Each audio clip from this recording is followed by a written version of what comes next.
I welcome you as night settles over the day. The world grows still, lights dim, breathing slows.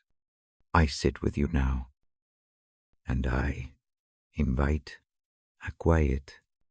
My voice moves softly through the room. The sound is gentle. It is meant to ease the rush that clings to the edges of your mind. Together we will lean into a simple care. We will let the words come like a slow tide. I ask you to notice where your body meets the bed. Feel the support there. Allow shoulders to loosen.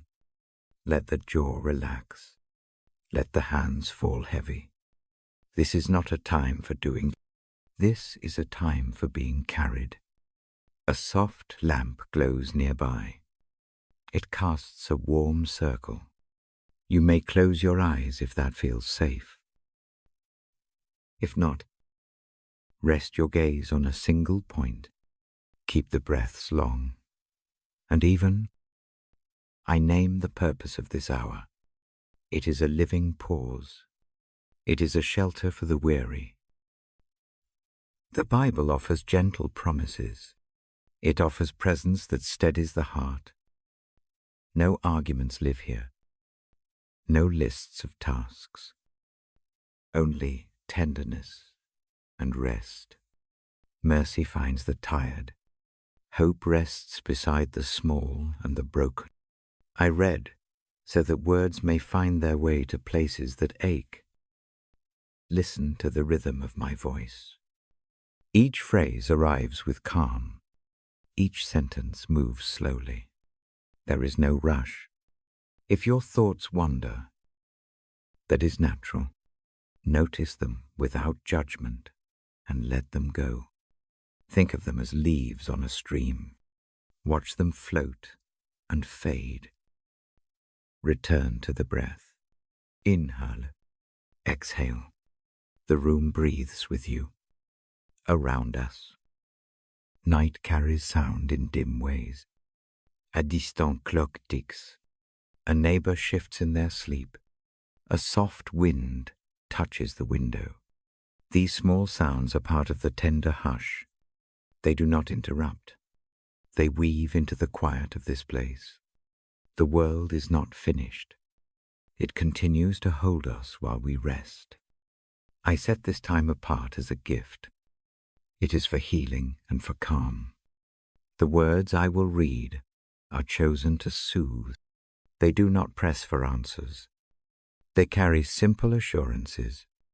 They remind us we are not alone. They speak of gentle care and of a presence that watches over our sleep. Even when I cannot fix what is heavy, I can bring the thought of mercy into the room. I can let hope find a small entrance. Imagine a warm hand resting on your shoulder. Feel the steadiness of that touch. It does not demand. It simply stays. It whispers that the day is complete. The care that comes tonight is steady and soft. Let it remain. You may bring to me any small trouble you carry. Name it quietly in your heart. You do not need to explain. I hold the silence for you. I listen without judgment. I allow room for sorrow, for worry, for the faint ache that lingers after a long day. Each one matters. Each one finds voice in the stillness.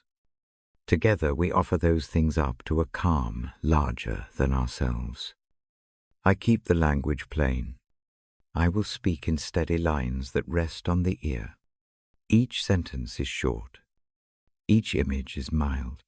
I do not press for deep study. I do not invite debate. The aim is simple. Rest. The aim is mercy. The aim is hope that settles lightly like a blanket. If pain or worry sits with you tonight, you are welcome here, without needing to be anything other than you. The care that flows through these words is not earned. It arrives freely. There is room for tiredness. There is room for the small, unspoken fears. There is room for the soul that feels thin from giving. Here, a gentle patience gathers around those edges. Imagine standing at the shore as night sighs. The waves come slow and sure. Each wave takes one worry and draws it away. It does not remove everything, but it offers space between each burden. That space is where rest begins. I speak to help you feel that space widen. As I prepare to read, let the rhythm of the words carry you. Each sentence will feel like a calm hand at the back of the neck. The cadence will be deliberate. I slow my pace so the meaning can seep in. There is a cadence that soothes the mind when it is not hurried. Let the cadence be your anchor. I will read passages that remind us of steadiness. I choose images of shelter, of restful fields, of waters that still the soul. I will include words that remind us mercy wraps itself around the weary. I will include hopes that do not demand proof. These words are soft support. They do not solve everything at once. They promise presence that keeps vigil. You may find the mind wants to fix things. It wants solutions and plans. Allow that impulse to rest. For tonight, the hands of labor can lie still. There is time enough for repair. Tonight offers pause. The care that arrives in these words is not doing more. It is being present with what is already here. If sleep does not come in the first hour, that is fine. Rest is not measured by how quickly the eyelids close. Rest is measured by the calm that settles in the chest. Let that calm begin here. It may start as a small hush and grow. Let it grow slowly. It may shift through the night. That is part of the work. I will stay with the room for a while. The reading will be steady and long. You need not count minutes. You need only notice softings. Sometimes the mind raises a question in the dark. Sometimes old worries return like echoes. When they come, welcome them kindly. Offer them the same gentleness you would offer a child who wakes with a start. Speak a soft word to that worry without anger. Then let it rest. If helpful, breathe with it. Inhale, come. Exhale, release. The breath guides the thought to a softer place. As the hour moves, I pace my words to the edge of sleep. The voice does not drop into silence suddenly. It slows, softens, like the last lights dimming in a house. When the syllables thin, the mind is invited to follow. My tone will be the same steady presence that has led the reading. It remains patient and kindly. There is no hurry to finish. If tears come, let them flow. They are not a disturbance here. They are a part of the heart-making room. Each tear is a small opening. Let them pass without shame. The softness that carries you tonight accepts those tears. It holds them tenderly. The reading will continue around that space, never ignoring what surfaces. I invite a posture that helps the body relax. Let the feet fall naturally. Let the spine find the mattress without strain. If sitting is better, lean back and allow the head to rest. Place a small pillow under the knees if lying flat does not feel right. Smooth the blankets over the shoulders like a careful hand. These small adjustments help the body listen to the words. Sometimes the mind wants to hold on to pain because it fears forgetting. Remember that letting go tonight does not mean abandoning memory. It means leaving the weight of it for a while on a faithful presence. This rest is a trustworthy pause. It is a way to gather strength so healing can continue tomorrow.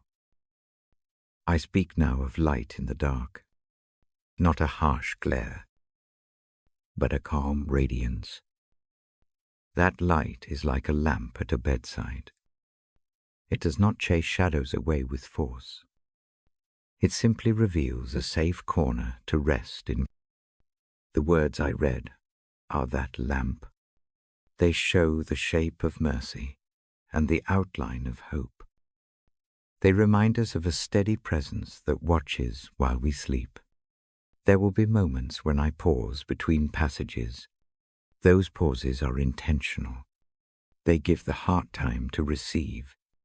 Between the sentences, let the silence act as a sponge.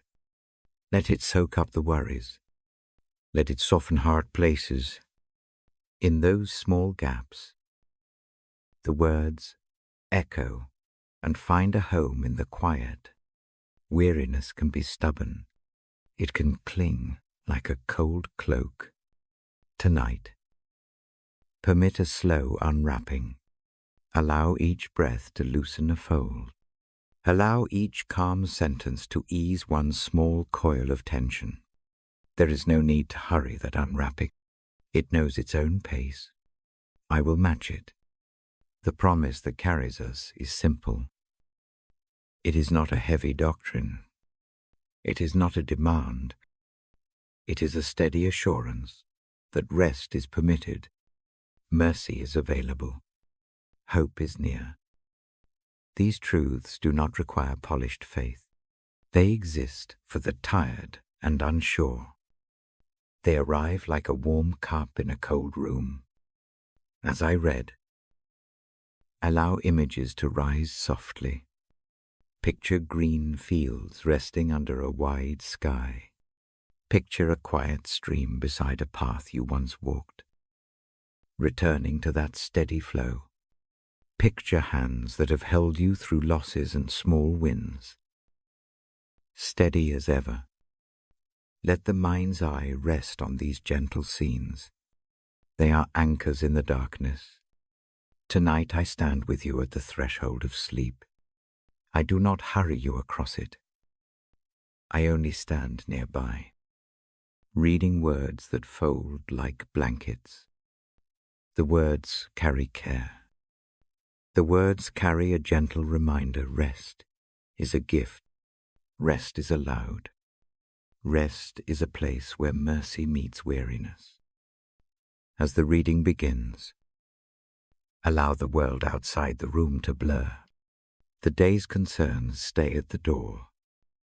For this time, they may wait. I will guide the reading at a pace that keeps the heart soft. Each sentence is measured to match the rhythm of slowing breath. Let that rhythm hold you. If you drift, that is welcome.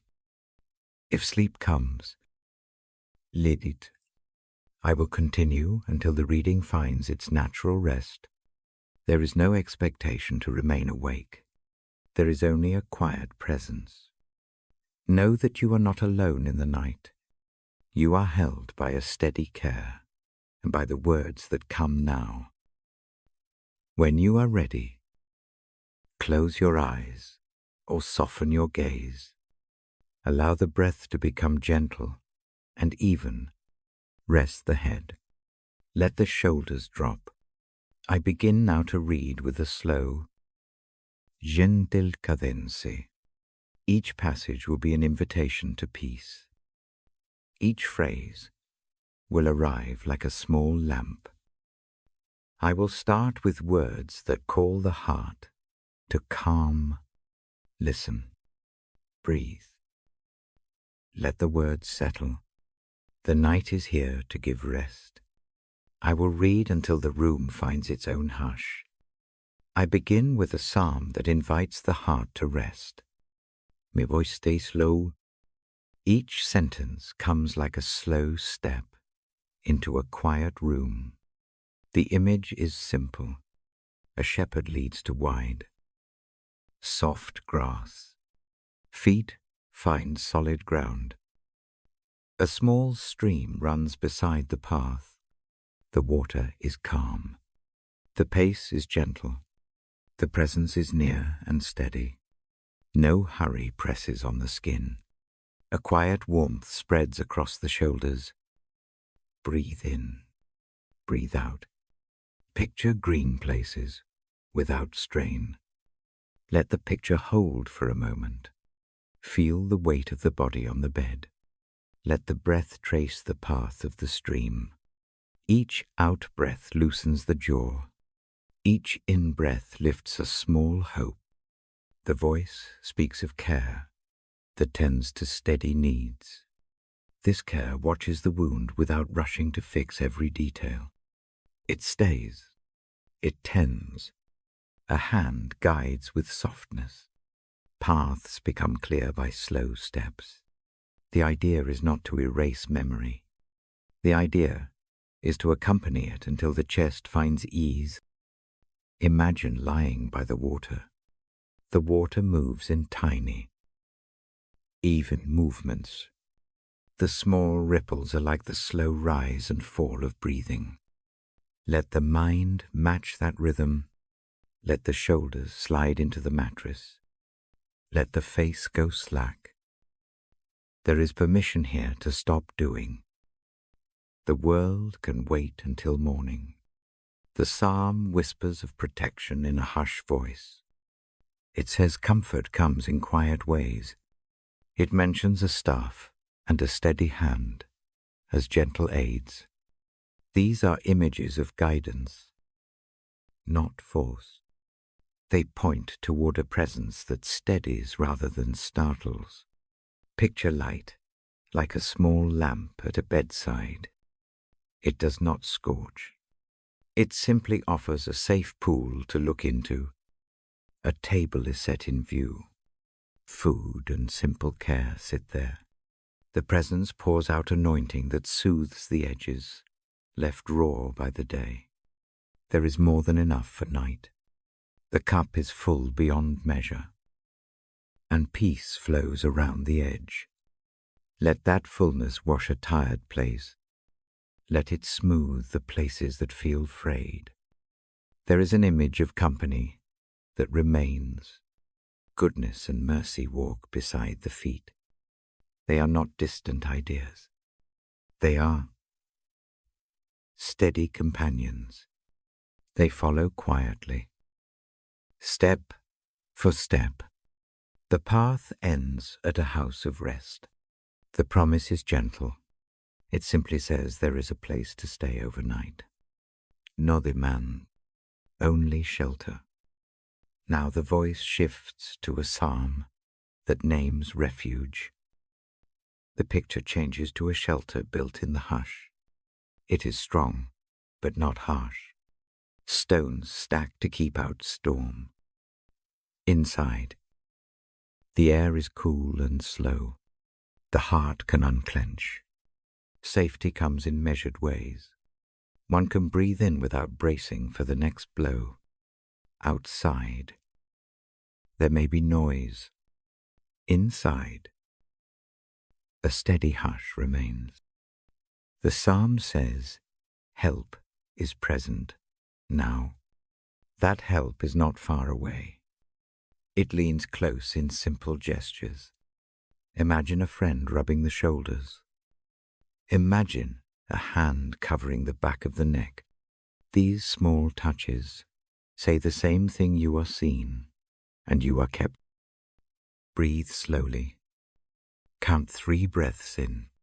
Count 3 out. Let the breath follow the shape of the phrase about refuge. On each inhale, name quiet. On each exhale, give one small worry into that quiet. Watch the worry soften as the breath carries it. Next, the reading offers the image of watchful keeping. Eyes lift to calm hills. Help comes not from frantic effort, but from a steady lookout. Someone keeps watch through the night. The guard does not sleep. The care feels like a soft shadow over the shoulders. It shields from sudden fear. It removes the sting of being alone. Think of a gentle guardian who breathes with you. Imagine that breath steady and even. The guard does not micromanage. The guard simply holds the room. The feet find firm ground. The hands rest. The small anxieties that tug at memory begin to loosen their grip. There is also mention of protection from hidden harms. This protection is gentle and comprehensive. It is like a canopy that keeps small storms at bay. The mind can rest under that canopy. Worries may still come. They will not be the loudest thing in the room. They will soften into the background, manageable and small. As I move through these passages, the cadence slows. Each sentence becomes shorter. Each image is pared down. This is intentional. The simpler the picture, the easier it is to hold it while the eyes grow heavy. The voice keeps to a pace that allows the body to follow. The next scene is a quiet valley with soft ground. Feet no longer ache from the day. The presence moves through the valley like a warm wind. It touches the temple, the back, the hands. There is no demand to perform. The only expectation is to rest. Allow this permission to sink in. Merci movis quaelier. Not the loud kind that must be announced, but the gentle kind that slips into a pocket and waits. Mercy will sit beside the bed and breathe with the sleeper. Mercy will not ask for proof. Mercy only stays. Let that ease the need to explain everything aloud. Lay down the small report you make to yourself. Let the presence accept what is without judgment. I speak of hope that does not force itself. It comes like dawn that is still very far, but certain. The hope in Christ is calm in its arrival. It is not a bolt of sudden light. It is a steady glow that promises more mornings.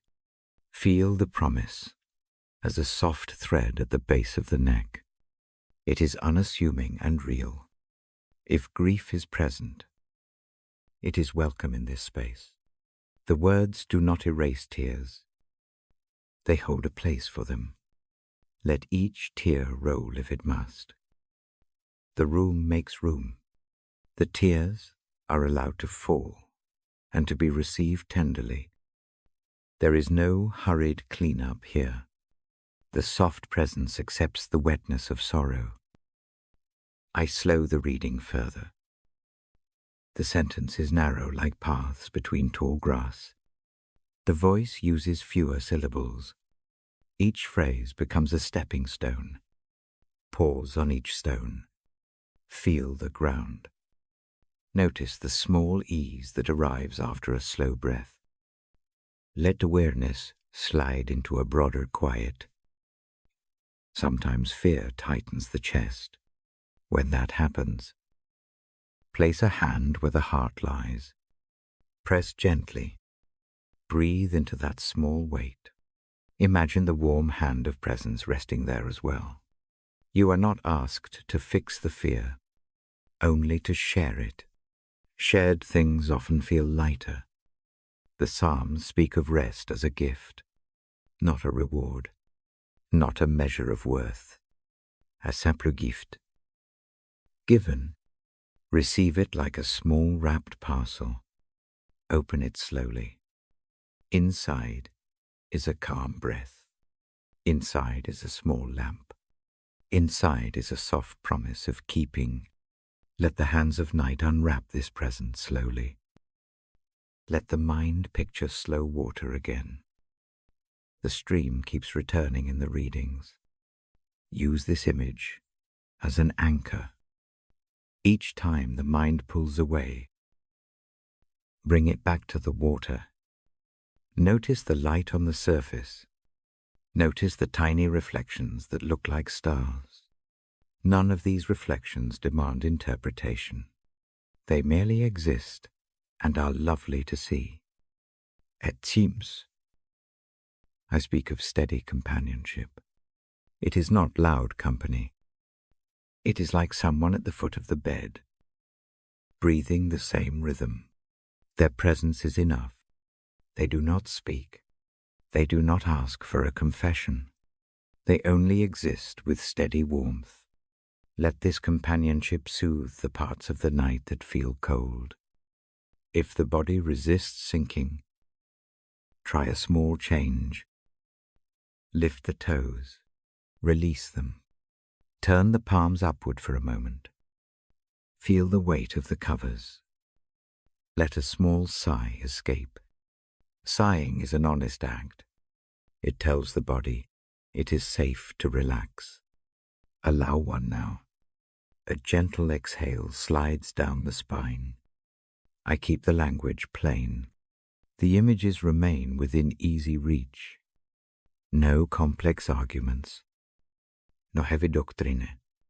Only the simple traces of care. The aim is to steady the breath, to soften the neck, to calm the mind enough to let sleep stroll in rather than storm in. The reading mentions a table again, this time as quiet hospitality. The presence sets out bread for the small hunger of the heart. It pours a cup of simple reassurance. Take a small, imageless bite of that comfort. Let it pass down like balm. It settles in the chest and hums without sound. The Psalms remind that walking through dark places is not done alone. A light holds the way. The light is not blinding. It merely shows the next step. When the foot finds that step, there is less panic. The future need not be fully visible. Only one small step at a time is required. As the voice approaches the pause, the reading narrows to a single final image. Picture a small room with a single candle. The flame is steady. It does not roar. It does not demand attention. It simply warms the immediate air. The rest of the room can remain in soft shadow. The candle holds a small sphere of clarity and comfort. Let the candle be the last thing to hold. Let the breath match its unhurried flicker. With each exhale, see the flame dip and rise. With each inhale, sense the flame steady. The world reduces to this small circle of light and the steady rhythm of sleep drawing near. I close this section with a soft promise to remain. I will sit in the room a while longer. The words will slow further. The reading will keep a measured hush. If sleep comes, let it take its time. If wakefulness stays, let calm be its companion. The presence that the Psalms describe is not fleeting. It remains, gentle and true. When the voice thins, follow it like a path of pebbles. Step quietly. Rest there. The reading pauses now to let the images sink. Breathe. The night watches. The presence keeps its silent vigil. The next part will come at its own easy pace. For now, rest with the assurance that you are held. I continue with a small, quiet reading. The pace stays slow. The light in the room remains soft. The breath remains long and easy. In this part, I speak of finding rest, finding a place to lay down the weight, finding a soft center in the middle of a noisy world. The word finding is gentle. It does not rush. It asks only that the eye be willing to look inward for a moment. I read a passage that offers an invitation to come close. It speaks to the tired and the bowed. The promise is simple. There is an open place for the weary to pause. The tone of that line is like a cool hand along a fevered forehead. Receive it without needing to perform. Let the invitation rest like a small cushion under the chin. Imagine an old door opening to a warm room. The night air slips away. Inside, a hearth breathes a low heat. Heat is not harsh here. It is steady and calm. It spreads slowly from the center. The body welcomes its presence. Let the image sit without explanation. No task follows the doorway. Only presence follows. There is a passage that asks us to learn what it means to carry a light load. The words do not define every burden. They show a way of moving that is not heavy. Picture shoulders that cease bracing, the arms lower, the hands unclench. The pace shifts from urgent to easy. Let the muscles mirror the change. As the voice moves, it tells of rest that is not earned. Rest comes without ledger or tally. It is a gift placed in the open palm. There is no need to tidy the life first. Nothing must be proved. The gift arrives exactly as it is, tender and sufficient. If trust feels fragile, let the words be a gentle test. Hold the thought for a single even breath, no more. I read of a teacher who speaks softly and invites the anxious to come and learn the art of lightness. The teaching is calm. It does not scold. It does not complicate. It sits with a small book in lap and a warm cup at the side. And it listens. Let that listening be a model for the mind tonight. Let the mind lower its defenses, as if by habit. A repeated practice of soft hearing helps the heart learn to rest. The reading turns to the image of a harbor. Ships find shelter there from the sudden wind. The harbor is not a final place, but a pause between journeys. It keeps boats safe from the storm's teeth. Imagine the keel easing against calm waters. The ropes slacken. The crew relaxes their shoulders. The harbor holds without judgment. It waits until the morning light asks the journey to resume. Placed beside that harbor image is a promise of patience. The promise says the rescue is not hurried. It comes in measured steps. There is no frantic scramble. A steady approach is enough. Let patience enter like a slow tide. It does not demand immediate clearing of every knot. It loosens them, one at a time. Breathe now with a small awareness. Place one hand where the breath meets the chest. Feel the rise and fall. Name the slow pace of that motion with a soft word in the mind rest. Each breath answers differently. Each one eases some strain. Let them continue without force.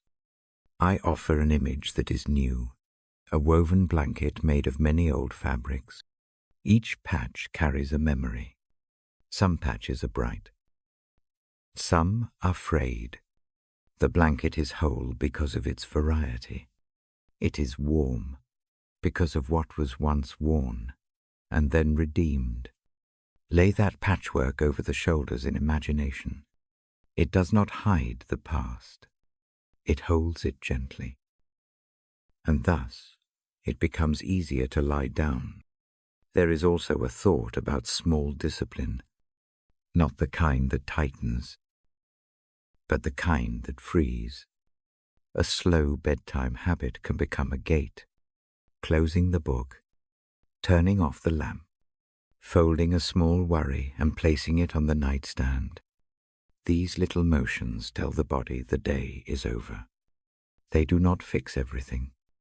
They create a rhythm that the nervous system understands. Let that rhythm be honored tonight. Now I read about light that steadies without blinding. It is like a candle placed near a window on a long evening. The candle's circle of clarity lets the room remain mostly dark. The small pool of light is enough to walk the next step. The rest of the room can stay softened. This light invites the eye to focus on the near, the manageable. Let attention find that circle. Mercy appears in the lines I read like a slow, faithful companion. Mercy does not arrive with a list. Mercy comes with a steady hand. It knows the small names of pains and keeps them in a pocket.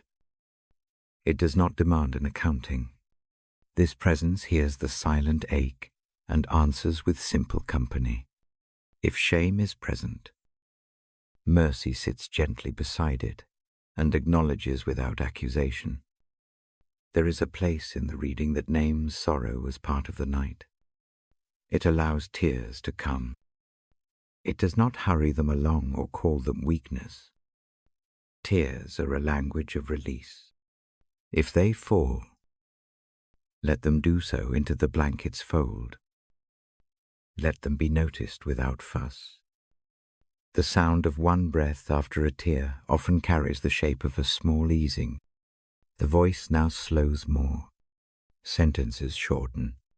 Images become simpler. The room listens. The pulse softens. A small halo of quiet grows between the breaths.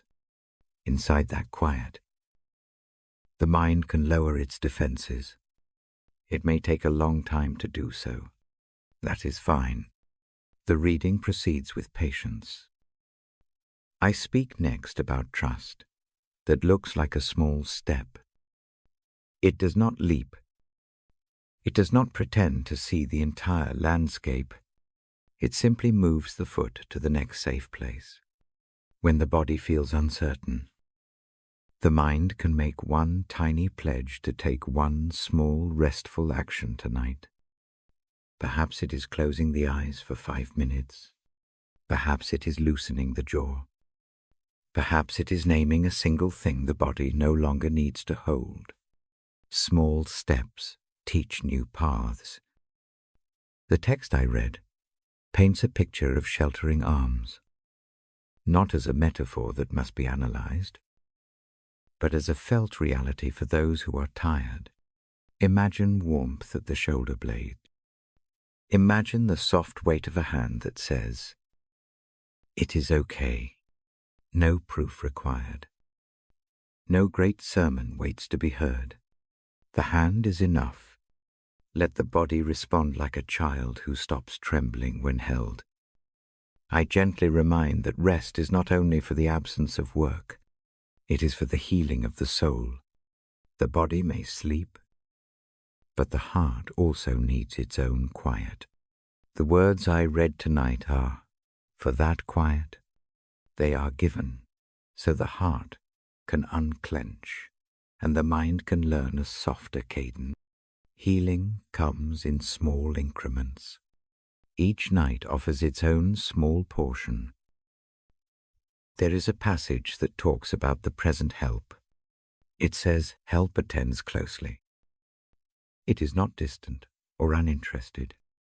If anxiety feels sharp, it is met with a presence that leans close like a friend listening in the dark. The friend does not interrupt. The friend does not render judgment. The friend keeps vigil. Let that image be an anchor.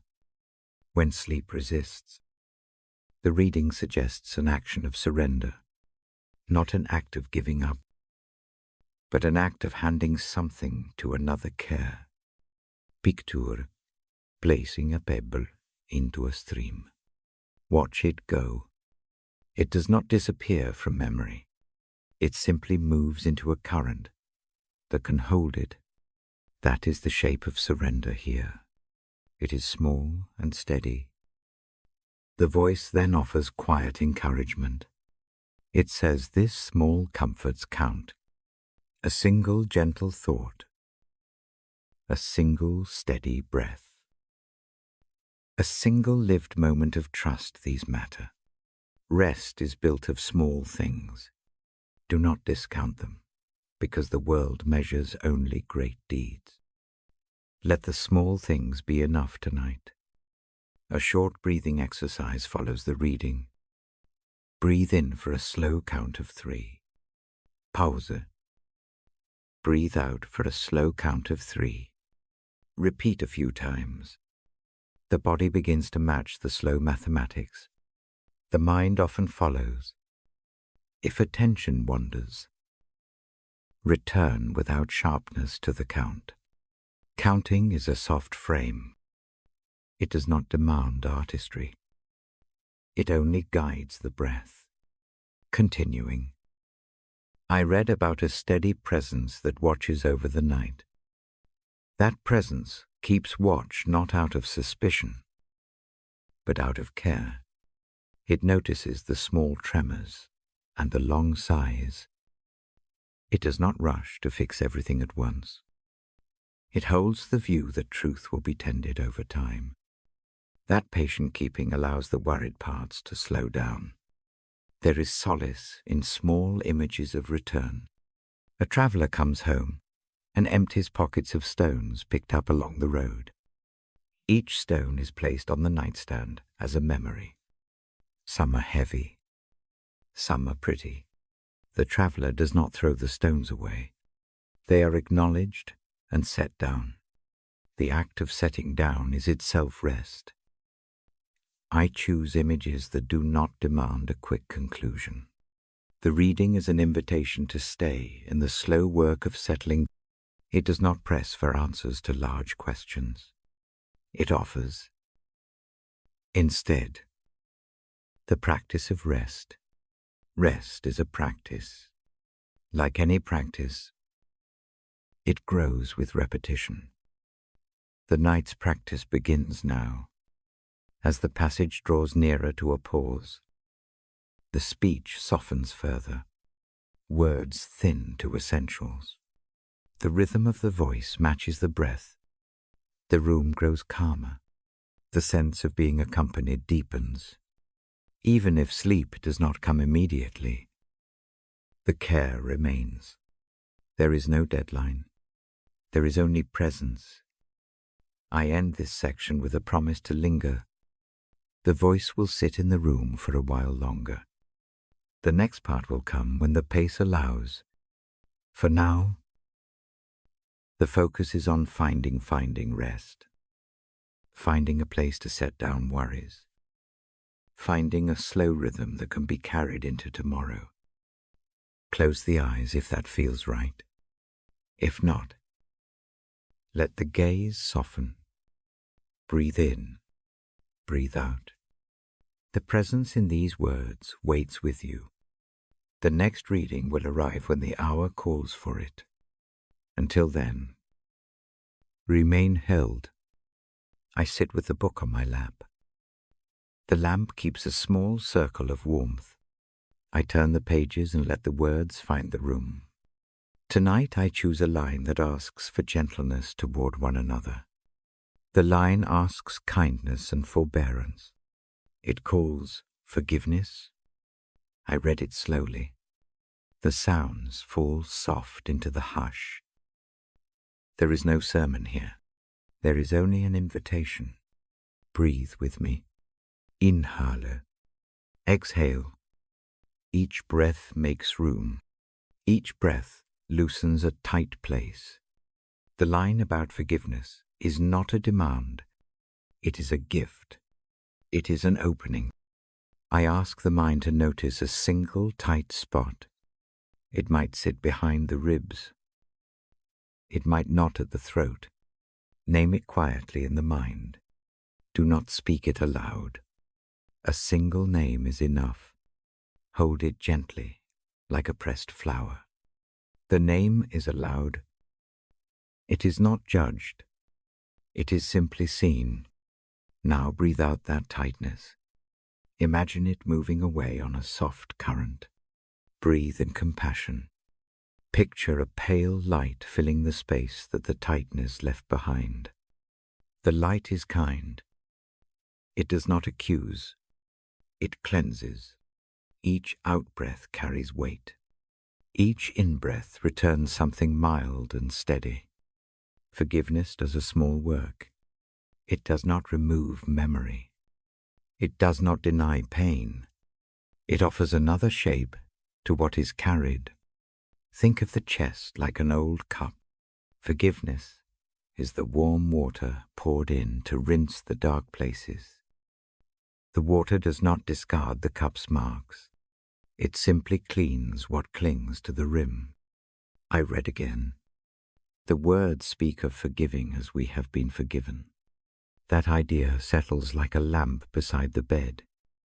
It is not heavy. It is a simple mirror. When mercy came to us, it softened the edges of what we thought unchangeable. Mercy does the same for the resentments kept at night. It does not demand forgetting. It offers release. Take another breath. Breathe out the desire to explain.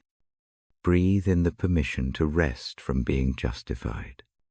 This is not an act of weakness. It is an act of care for the heart.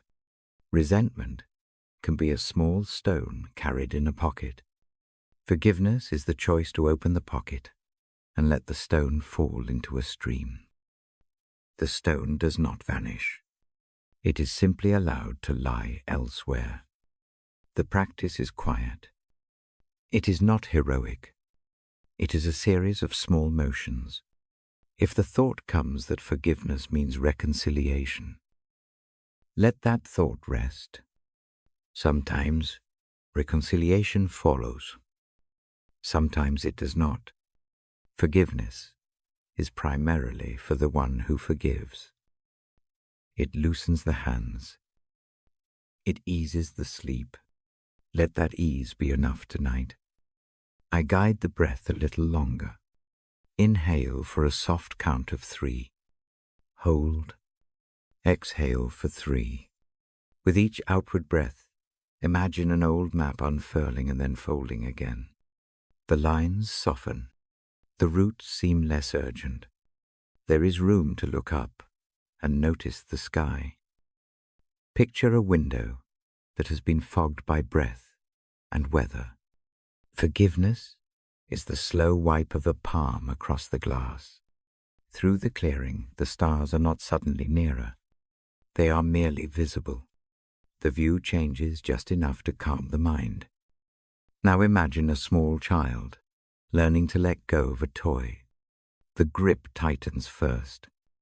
The child hesitates. A gentle hand steadies. The toy falls into the grass. The child watches it rest without panic. There is an ease that follows. That ease is what I ask the heart to try. I read a short phrase about kindness.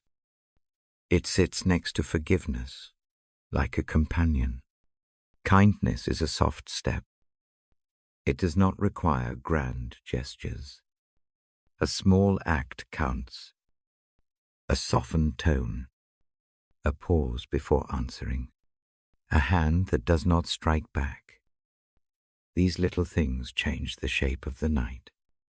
If anger rises now, let it be noticed without alarm. Name it. Breathe around it. Do not press it into a corner where it grows louder. Invite it to sit by the lamp for a while. Offer it a small portion of mercy. Mercy does not pretend. Harm did not happen. It simply refuses to be consumed by it. I speak of bitterness as a vine that can creep slowly around a tree. Left alone, it strangles young shoots. Forgiveness prunes. It does not cut at random. It trims what is necessary, so the tree has room to breathe. The pruning is careful. It may not be quick. It may not be painless. It is gentle and precise. Sometimes, forgiving means saying nothing at all. Sometimes, it means setting a boundary. Both can be acts of mercy. Mercy is not the same as permission. It is the willingness to let another be human, while refusing to let harm remain in control. This balance can feel precarious. Let the heart rest in small certainties tonight, rather than trying to untangle every relationship. I offer a simple visualization. Imagine a field after rain. Small puddles reflect the sky. Step into one puddle with an intent, not to splash anger across the meadow. Let the water lap gently around the ankles. Each step becomes more steady. The puddles do not dry by will alone. Sun and time and gentleness do their work. Be patient with yourself as you let the field recover. Forgiveness often asks for names to be placed on the nightstand for a time. Write a name in the mind. Place it there like a pebble. Look at it. Respect it. When resentment presses to speak, return to the pebble and place it down again. The motion matters. The placing is an act of surrender to a care greater than the moment's anger. I read words that remind of a voice that forgives freely. The voice is not a distant echo. It sits near. It leans in with no accusation. Let that voice be a background to the night. When hurt flares, imagine the sound of that voice beneath the sharpness. It smooths the edge by its presence alone. If guilt arrives when considering forgiveness, guilt about not forgiving sooner, meet it with calm. Acknowledge the delay. Acknowledge the small failure. Then let the breath carry away the tendency to punish oneself tonight. Forgiveness begins where shame relaxes its grip. That relaxation is a mercy you may grant to yourself. There is a passage that speaks of the heart being purified by forgiveness. Purification is not like erasing a chalkboard. It is like rinsing a sieve that has held grain. The sieve does not forget the grain. It simply clears the channels, so fresh things may pass through. Think of tonight as a gentle rinsing. Let the breath be the water. When memories rise that sting, place them on an imaginary shelf. Look at one. Acknowledge its texture. Then let it rest there. The shelf is steady and wide. It can hold many objects without collapsing. Trust the shelf. Trust the steady keepers who sit nearby. I suggest a small liturgy of gestures. Place the hands face up. Let them rest. Imagine lifting the palms toward the soft light of mercy. With the out-breath, let the fingers curl just a little, as if releasing a ribbon. With the in-breath, sometimes feel the ribbon fall away. The gesture is small. The motion is repeated. Habit builds new patterns. Forgiveness sometimes returns in a delayed way. The first night only makes a small crack in the armor. That crack lets in the gentlest light. Overtime. More light enters. Do not demand a sudden cure. The night's work is to begin. I speak of compassion as a knitted shawl. It warms gradually. It is made of many small threads, each kind thought. Each patient breath adds another stitch. Wear the shawl tonight, even if it feels thin. In the dark, it will keep enough warmth to make the next morning gentler. When the mind insists on proof that forgiveness is right, hush it kindly. Proof is not the business of the night. The night is the time to receive what does not need immediate evidence. Trust that small acts of mercy sow seeds which rest will tend. I invite a scene of a narrow river that collects leaves in its eddies. The current does not force them to the sea all at once. It carries what it can. Let the name of one person or one hurt be a leaf. Now, watch it float to an eddy. It is held there without struggle. The river's motion is steady. There is a patient economy to it. Allow the hurt to be part of that flow. If forgiveness feels impossible for a moment, permit that. Do not use the night to wage a war over whether forgiveness is deserved. Instead, return to breath. Return to small acts that soften the tissues of worry. A single muscle that relaxes changes the tone of the whole body. I read a short line about kindness being active and gentle at once. Imagine small tasks of tenderness, maybe sending a quiet thought of well-being towards someone who hurt you, maybe blessing their sleep, even if silence remains between you. These acts do not demand reconciliation. They simply loosen what binds you to the pain. The voice softens further. Sentences become small stones placed across a stream. Step from one to the next. Each stone is an instruction. Breathe out. Breathe in. Name the hurt. Release it. Offer a small kindness without expectation. The stones hold. The crossing moves slowly. No hurry. If the night brings tears, let them fall. Tears are not proof of failure. They are proof of presence. They are the body's small way of clearing. If a tear comes, breathe through it. Let it be welcomed like rain on thirsty ground. The ground does not ask why the rain came. It drinks. I close this reading of forgiveness with a steady note. The invitation remains open. Forgiveness is a practice that begins in small, quiet places. The heart learns to let go by degrees. Tonight, the first breath is enough. The first small gesture is enough. Place the head into the pillow with an intention not to carry tonight's anger into tomorrow. The intention need not be firm. It may be a soft wish.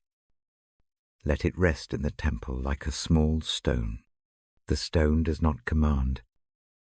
It simply rests. I set the book down slowly. The lamp clicks low, but a circle of light endures. The room keeps its gentle hush.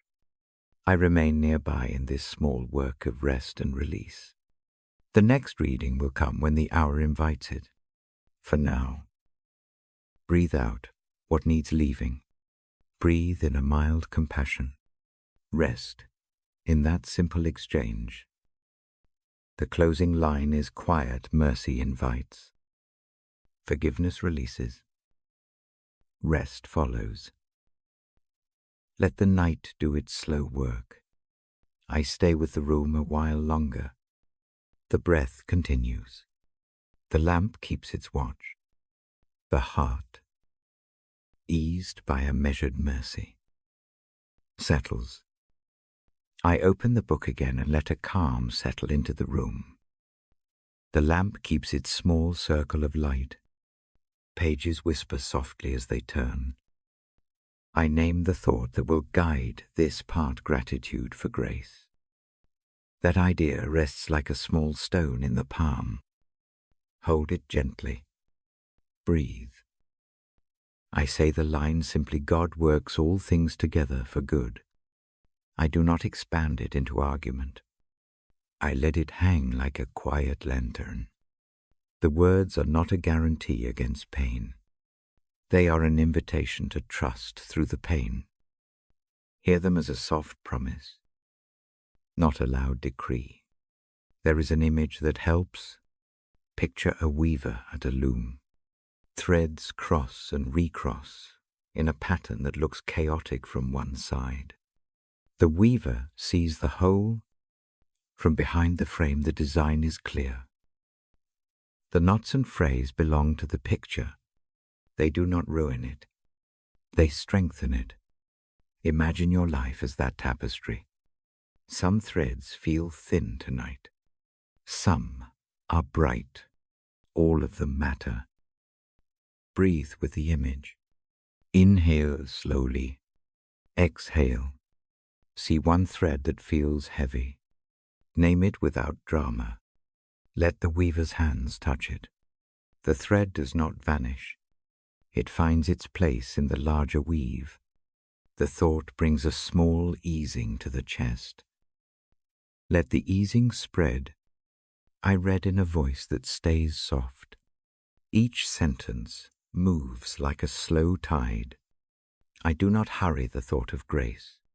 Grace can feel strange to receive. It seems too good to be true.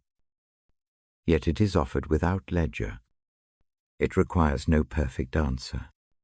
It waits at the bedside with a small cup. Think of grace as light on a kitchen table. It does not blind. It simply warms what it touches. Place the tired parts of the day under that light. Watch them change color. See the edges soften. The small grace of this moment does not fix every hurt. It begins to change how their weight is felt. I ask for a simple kindness now. Close the eyes if that helps. If not, soften the gaze. Lay a hand where the breath meets the ribs. Feel the rise and fall. Breathe in the idea that there is a good purpose larger than tonight's worry. Breathe out the urge to control every detail. Let the shoulders descend by a finger or two. The reading moves to a quiet reflection. The phrase about working all things together for good does not mean every event is good on its own. It means that care can weave meaning from hardship. It means that suffering does not sit outside the reach of tenderness. Think of a long road that passes through many seasons. Each season brings something useful. Some seasons are harsh. Some are gentle. The road keeps going. And so does care. Picture a garden tended through storms. A gardener does not erase every broken stem. The gardener prunes. The gardener plants anew. Roots deepen in hard soil. A seed that seemed lost may fold into something strong. Allow the mind to rest with that picture. The hard parts of life may teach the roots where to reach. I guide a short breathing cadence. Inhale for a slow count of 3. Pause. Exhale for 3. Repeat twice. With each exhale, imagine a small letting go. With each inhale, receive a quieting of fear. The breath is not a cure. It is a practice that makes room for a different story to enter. Now bring to memory a small mercy from the day. It may be a quiet smile, a plate set out, a hand that did not withdraw. It may be a tiny thing you almost missed. Name it. Let gratitude form around that small mercy. Gratitude is a light that finds tiny corners. It does not demand a grand event. It notices crumbs and lace and small threads. I speak of gratitude as a muscle that grows with gentle use. Start with a single thanks. Hold it for a slow breath. Repeat it quietly. The heart learns to recognize goodness when it is small. Or a team. A string of small gratitudes brightens a longer path. There are nights when gratitude feels impossible. When that happens, Do not force a list. Notice one small physical gift instead. Warmth in the hands, the steady beating of the heart, the roof above the head, the soft weight of a blanket. These simple facts can be a first step. They anchor the mind enough to breathe through a heavier thought. The reading offers a brief story-like image of a traveler who loses their way at dusk. The traveler is tired and fearful. Then a light appears in a distant window. The light does not answer every question. It only offers welcome. The traveler walks toward it and finds a chair, a fire, and quiet company. The rest is slow. The light is enough. That light is grace, in a simple form. It does not fix maps. It provides rest.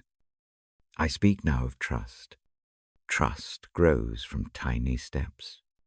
It does not leap all at once. Trust is placing one small burden down and seeing that the trusted presence holds it. That experience invites another release. Make tonight the place where one small thing is placed down. Choose a sorrow, worry, or fear that can be set at the bedside and not picked up again until morning. The intention matters more than the outcome. If it helps, imagine a small box on the nightstand. Open it mentally. Place the chosen worry inside. Close the lid gently. Label the box with a single word, rest. The box is not locked. It is tended by a kind hand. It will be there in the morning. For now, it sits quietly. I slow the voice further. Each sentence becomes a step on soft earth. The reading keeps to short words and images. There is no rush to theological proof. There is only the simple care of presence. The audience listens. The room breathes. Reflection now centers on the meaning of surrender. Surrender is not weakening. It is an intentional handing over to a steadier keeper. It is standing aside from the need to arrange all outcomes. Imagine placing a map on a table and smoothing it. Do not try to redraw it. Let a wiser hand adjust the course as needed. That gesture alone reduces the body's tension. Mercy appears again in the narrative as a companion to grace. Mercy meets the parts that are raw. Mercy does not announce a solution. It comes with a towel and a quiet voice. It stays while the wound breathes. Mercy shows that being seen is part of healing. Let the sense of being seen settle like a gentle touch. There are quiet practices woven into these reflections. Try a short one now. Think of 3 small things that went right today. They need not be grand. They can be a warm cup, a text from a friend, a moment of clear air. Say each one slowly in the mind. Let gratitude move from one to the next like small stones across a stream. The stones hold the weight of the foot. If sorrow presses in, as the list is named, give it space. Sorrow can sit beside gratitude without negating it. Both can coexist. To hold gratitude and grief at once is not a failure. It is human. Let the two share the same breath. Inhale grief with compassion. Exhale a thin ribbon of thanks. The contrast can be a softening agent. The narrative shifts to the promise that even struggles find purpose in a large pattern. That promise is not a quick fix. It is a patient contour. Think of a river that carves a canyon over many years. The canyon is not created to hurt. It is shaped by water and time. The deep places can later become shelter, streamside gardens, or cool, refuges. Time and tending bring meaning. I ask now for a brief moment of trust practice. Choose an image of care, a steady light, a varm hand, a safe harbor. Hold it for one long breath. Let the breath slow the frantic thinking. Repeat once more. Trusting in such images does not solve the world's problems. It builds a gentle habit of looking away from panic and towards steadiness. Gratitude for grace also asks for a posture of humility. Humility here is the willingness to let something beyond the self carry weight. It is not a shaming attitude. It is a quiet decision to rest the weary arms. Think of a traveler who stops pushing a cart and allows another to take the yoke. The relief is immediate and deep. That relief is a grace to accept. I read a short paragraph about small remembrances. Place a pebble on the nightstand for every small mercy recalled. Each pebble is a witness. Over time, the stack tells a quiet story of care. The stack need not be high to be meaningful. Even a single pebble changes the eye's view of the table. When doubt returns, notice it kindly. Doubt is often a companion of deep reflection. Do not punish it. Offer it a simple seat and a cup. Then return to the image of the weaver, the gardener, the harbor. The mind can entertain many guests. Let the trusted one stay near the lamp.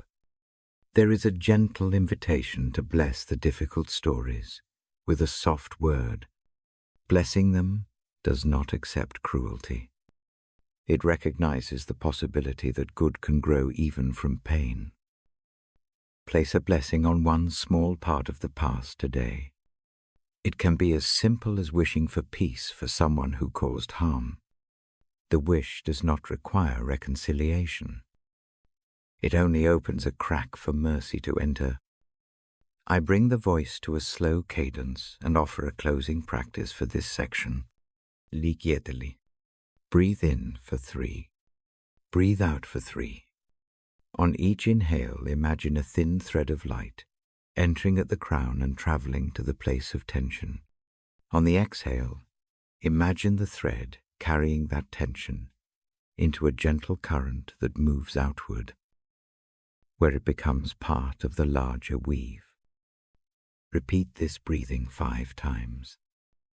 As the breaths continue, sense gratitude settling like dew. It is not loud.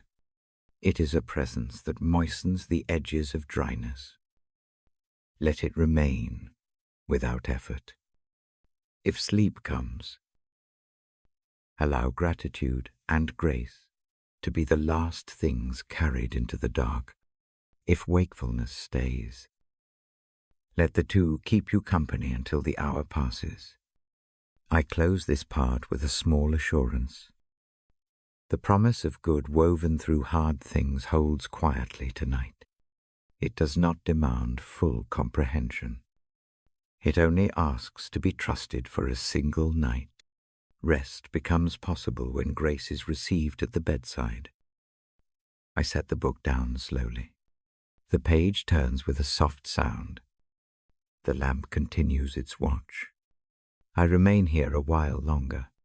The next reading will come when breath and time allow. For now, accept this small gift. You are not alone in the night. A steady care attends. Gratitude finds small openings. Grace is present and willing to weave what is broken into something of hope. Breathe once more.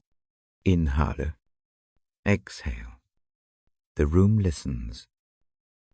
The watch keeps going. The presence is true. The night unfolds. I sit with the Bible on my lap, and the lamp low. The room holds quiet like a soft cloth. My voice is still, Before I read the next passage, a memory comes forward.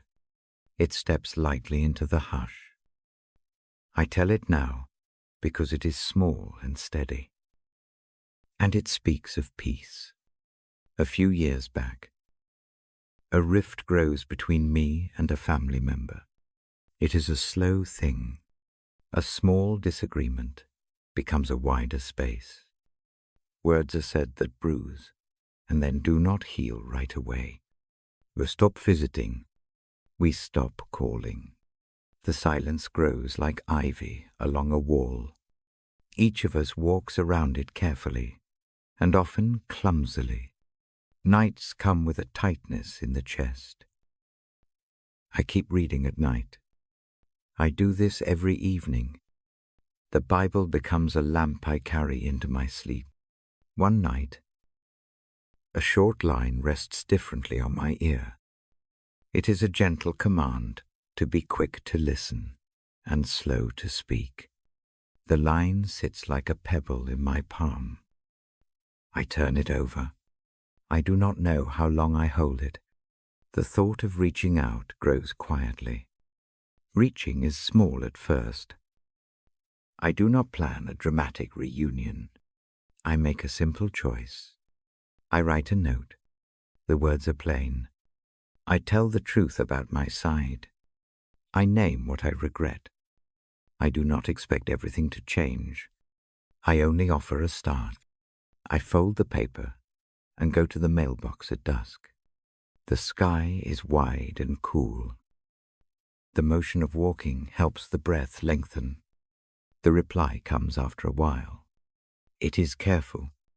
It is not perfect. It carries its own small admissions. The exchange is brief. It has slow edges. We arrange a time to sit at a table with tea. The table is small. The light is kind. We bring little things, a cake, a coupe. The presence of these things softens the room. We do not rush to speak. We allow silence to sit between sentences. The first words rise like small birds. They wobble. They land. I listen. I let the other speak without interruption. Listening is an art that I practiced that night. I keep my hands open on my lap. I keep my shoulders loose. Each time the other breathes, I breathe too. The rhythm anchors the moment.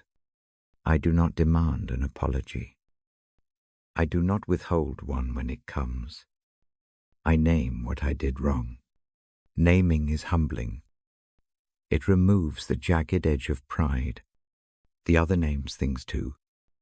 There is no loud absolution. There is only a slow untying of small knots. We name the hurt, so the hurt stops pretending it did not exist. Forgiveness does not come as a flood. It arrives in small gestures. A hand reaches across the table to touch a folded sleeve. A laugh slips through in a place where softness sits like a secret. Tears come for both of us.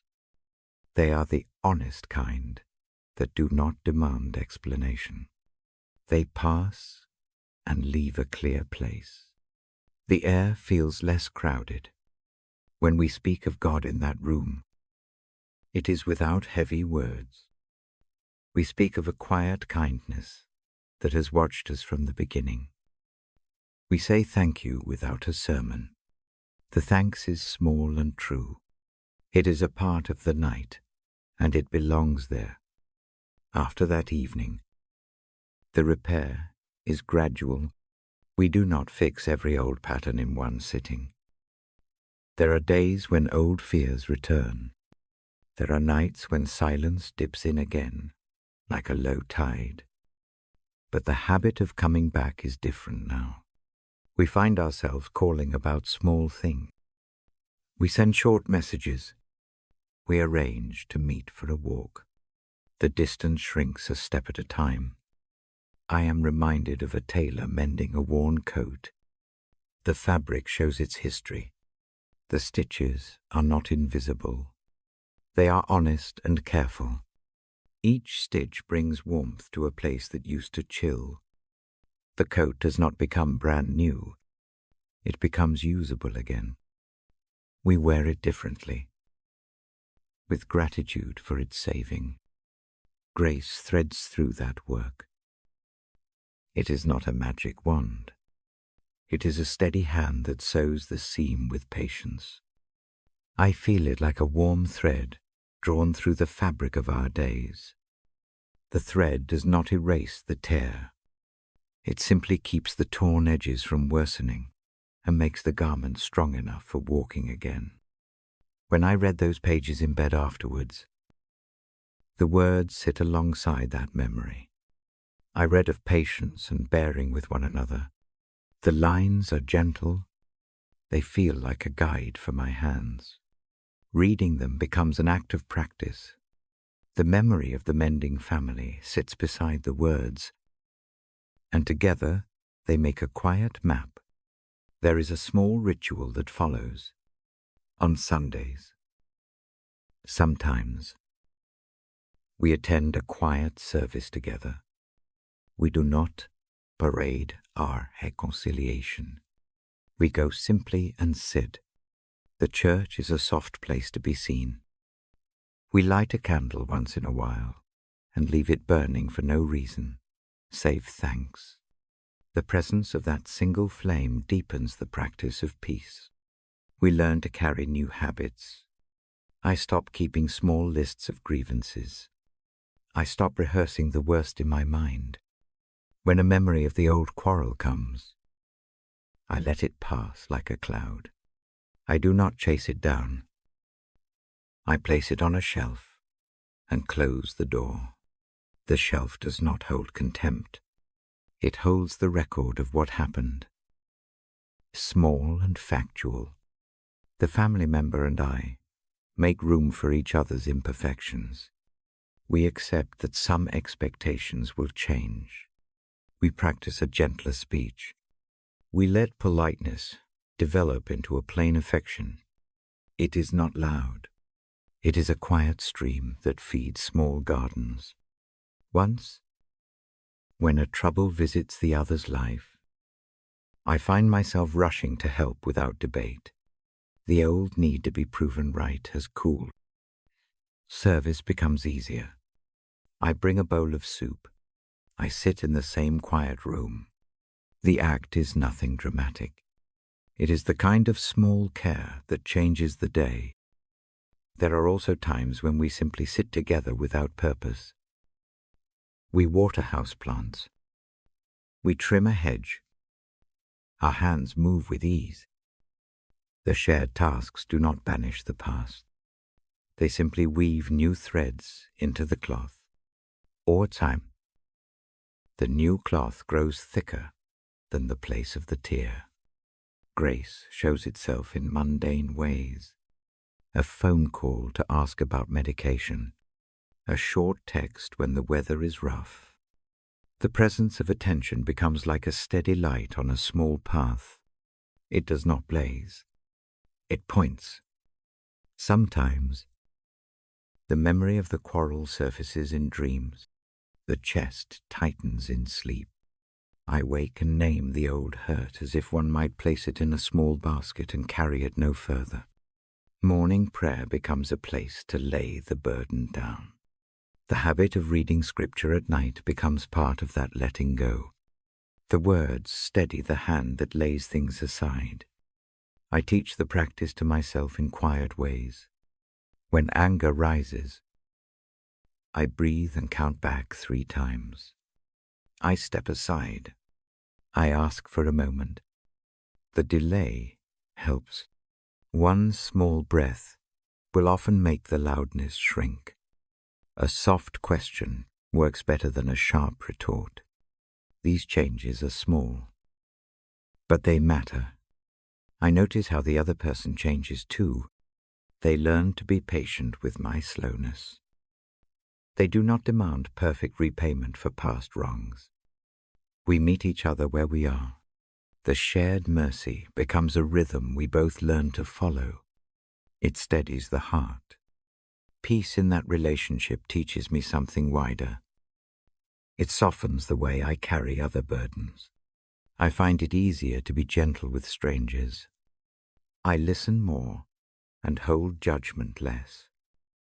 The practice of peace leaks into other rooms of my life like a light that warms a whole house from a single lamp.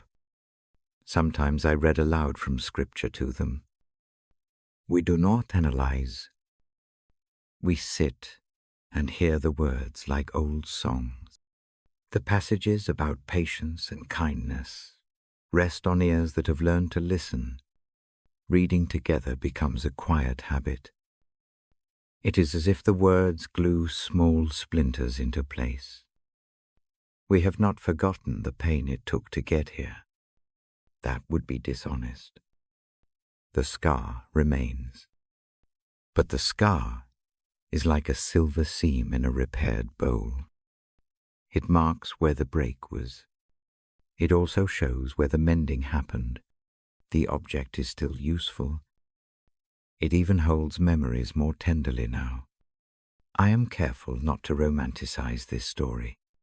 Reconciliation is a long road, and it asks for humility. It asks for patience on both sides. It asks for a willingness to be seen. It also asks for the courage to start small. The night I chose to reach out, I do not feel like a hero. I feel like a tired person who took one step toward a neighbor's light. When I read the Bible afterward, I find the verse about being peacemakers returns to me often. The words are not heavy. They are a gentle invitation. I keep them on my tongue like a short prayer. The prayer is not about perfection. It is about practice. Each small act of peace becomes a stitch. This story is not an instruction manual. It is an offering. If there is a rift in your life, perhaps you will imagine a small step. Perhaps it is a note. Perhaps it is a bowl of soup. Perhaps it is simply listening longer than you used to. The smallest single act can be the first thread in a new weave. As I close the Bible tonight, I place a hand over the spine. The lamp casts a soft circle. The memory of mending rests with me. I breathe slowly and thank God. Quietly, for a grace that does not hurry, but hold. The holding does not erase what happened. It makes living with it possible. I sit a while longer in the quiet. The room breathes with me. My voice grows softer. If you carry a similar wound, I keep a space here for you. The story of peace with a family member is a gentle proof that small choices can change the shape of a life. Grace threads through those choices like light through a seam. Now I place the book down and fold my hands for a moment. The day's sharpness dulls. Sleep arrives like a patient guest. My last thought before reading again is simple mercy works in small ways. Peace begins with a slow hand. Tonight, let that be enough. I will read on when the hour allows. For now, rest with the thought that mending is possible and that a steady kindness watches over the work. Breathe in, breathe out. The night keeps its vigil. The grace that wove our mending hearts remains with us. I hold the Bible lightly on my knees. The lamp keeps its soft circle. The words I will speak come slowly. Tonight, I bring a line that has stayed with me. It is a short prayer of peace. I say it quietly and mean it. May the peace of God, which passes all understanding, guard our hearts and minds in Christ Jesus. The sentence rests like a hand across the chest. there is a small story I carry about how that peace has worked in me. It is not loud. It is not dramatic. It is the kind of thing that happens at 3 a.m. when the house is still and the mind finds its old factories of worry. The memory is private and useful. I tell it because it helps the room. Some nights, the mind gathers every loose thought and strings them into a chain. Work, finances, a word spoken badly months ago, a fear of loss. Each thought adds a link. By midnight, the chain feels heavy. Lying in bed, the chest tightens.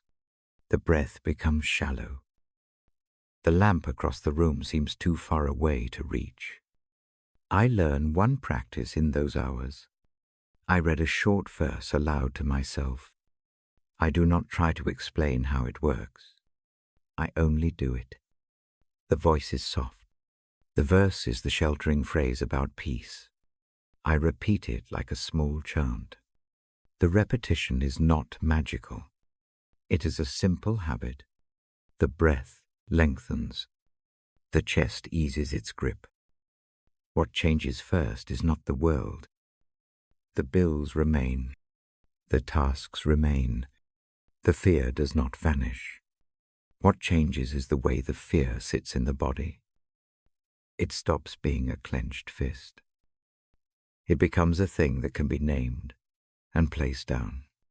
Naming alone is a relief. When a thing has a name, it stops ruling by shadow. I imagine a door with a good lock. The house has many doors for many worries. The door that faces the night opens onto a small garden. There is a gate there. I picture God's peace as a sentinel who stands at that gate. The sentinel does not jolt the thoughts away. The sentinel simply keeps watch. When a fearful thought approaches, the sentinel does not let it run wild through the rooms. It asks the thought to wait by the gate. The thought remains. But it is not free to turn the lights on and ransack the house. That image steadies the hands. The breath becomes the same slow tide it was earlier. Inhale, exhale. The sentinel is not absent when sorrow comes. Instead, sorrow finds company at the gate. The company is gentle and steady. It looks like a soft lamp and a warm blanket. The sentinel is mercy that does not demand proof. Once, when sleep felt far and the chain of thought grew long, the chest tightness turned into a heavy ache. The shoulders rose toward the ears. My voice sounded thin. I sat up and read the verse again. Then I placed a palm on the heart. For a moment, I let the hand rest there without doing anything else. The physical pressure was small, just enough to remind the body that it is held. The peace that comes is not a loud absence of noise. It is a quiet rearrangement of attention. It says, for a time, leave the maps in the drawer. For a time, let rest have the small town of your inner life. It asks that the front rooms be freed from constant drafting, and that one small room be kept for slow breathing. That room is where grace is allowed to sit down. I find that surrender is not the same as giving up. Surrender is a choice to place only one burden down tonight. The list can wait. Choose one thread and let it rest in the hand of a steady keeper. It may be a fearful conversation. It may be worry about money. It may be a nameless ache. Place it down. The act of placing is a ritual. It needs only one small movement. That movement is often enough to change the tone of the whole evening. Sometimes peace arrives like a soundless tide. It lifts a single knot in the back. The knot relaxes. The body exhales more fully. The mind finds the gap between two thoughts. That gap looks small. It is a doorway to a calmer hour. Stay there. Breathe in. Breathe out. The gap becomes larger with a patient breath. Philippians 4:7 speaks of a peace that guards hearts and minds. Guarding is an image of care. A guard can be firm. A guard can also be tender. The peace I name tonight is both. It is firm enough to keep the worst storms from bursting in. It is tender enough to hold the trembling pieces. It stands where both fierce and fragile meet. Practical things help this work. I dim the lamp until only a small pool remains. I set a cup of warm tea at hand. The cup is plain. Holding it warms the fingers and makes the breath slow. I practice the rhythm of 3-count breathing. Inhale for 3 steady counts. Hold for a slow beat. Exhale for 3. Repeat twice. The numbers act like a friendly guide. They are not a test. The guide simply shows where to put the feet.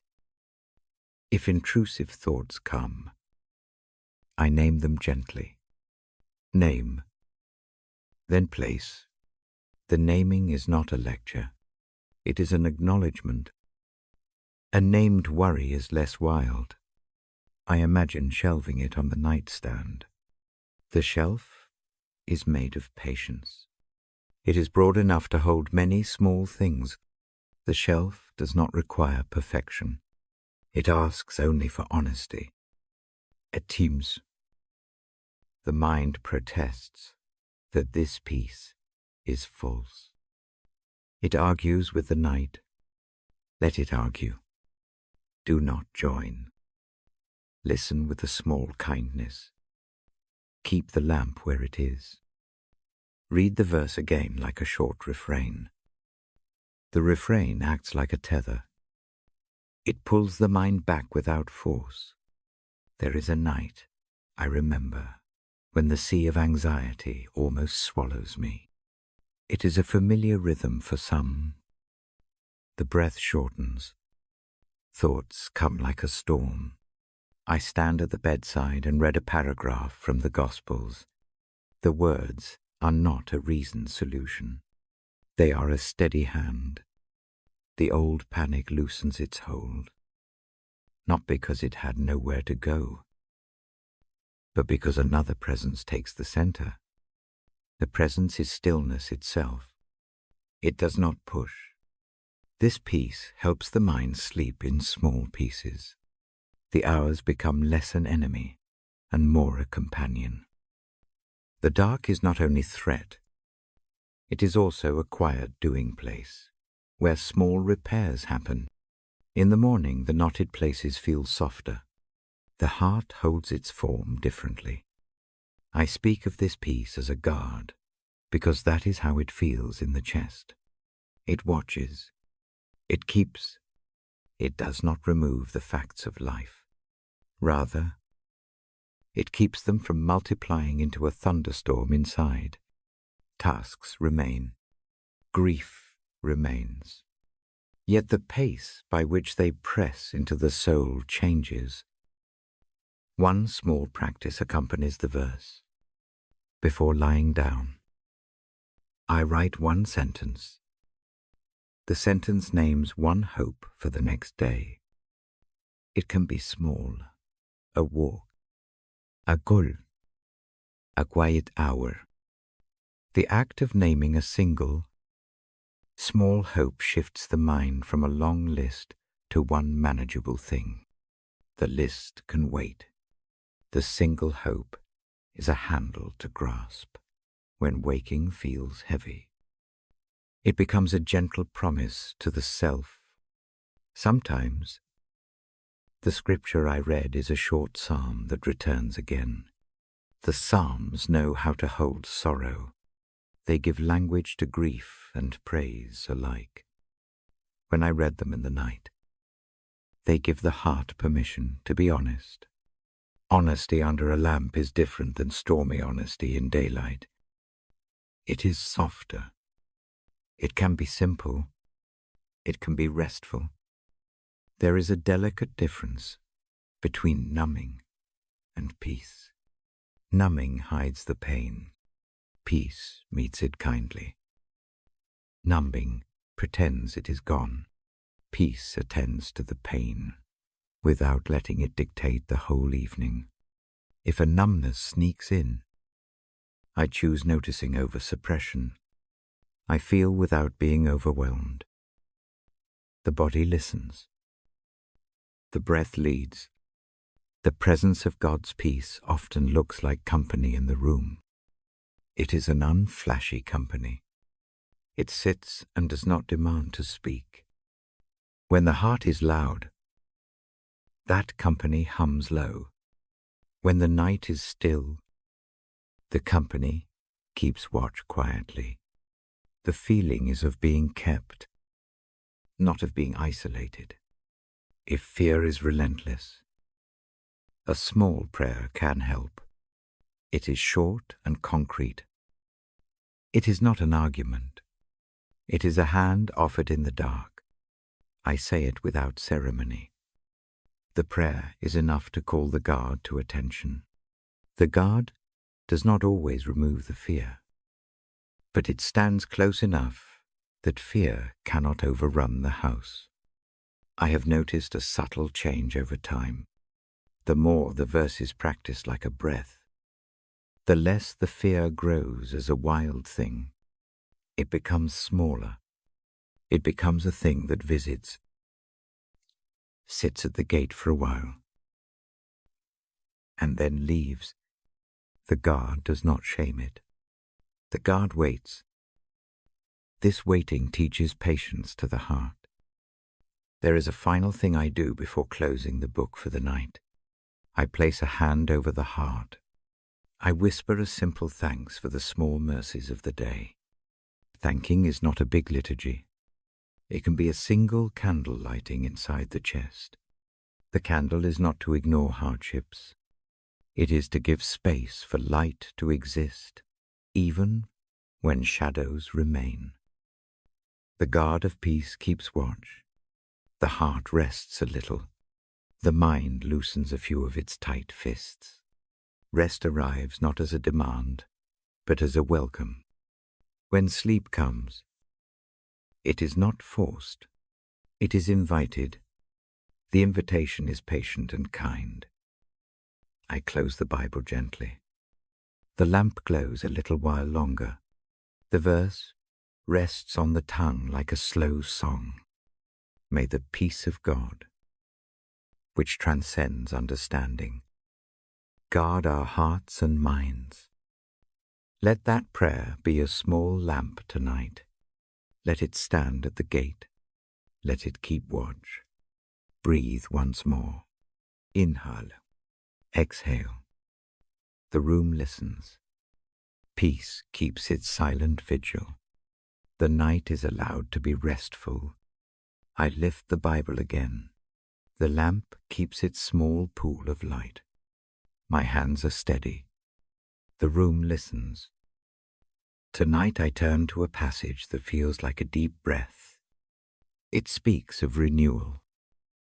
It speaks of waiting that is not empty. I say the line slowly. I let it fall into the hush, like rain on a window. Those who hope in the Lord find new strength. They rise like birds. They run without growing tired. They walk without collapsing. The words do not hurry. They simply promise a steady care. I hold the phrase in the mouth, like a soft prayer. I do not argue with it. I offer it. I do not push for immediate proof. I ask only that the image be held gently. Let it sit in the chest as an option. Let the breath find its rhythm again. I think of a wide sky at dawn. The light is thin and calm. An eagle drifts on the morning air. It does not flap in panic. It catches a warm current and rises. The motion looks easy. It hides a patience. The bird knows how to wait for lift. The waiting is an active thing. It is not passive.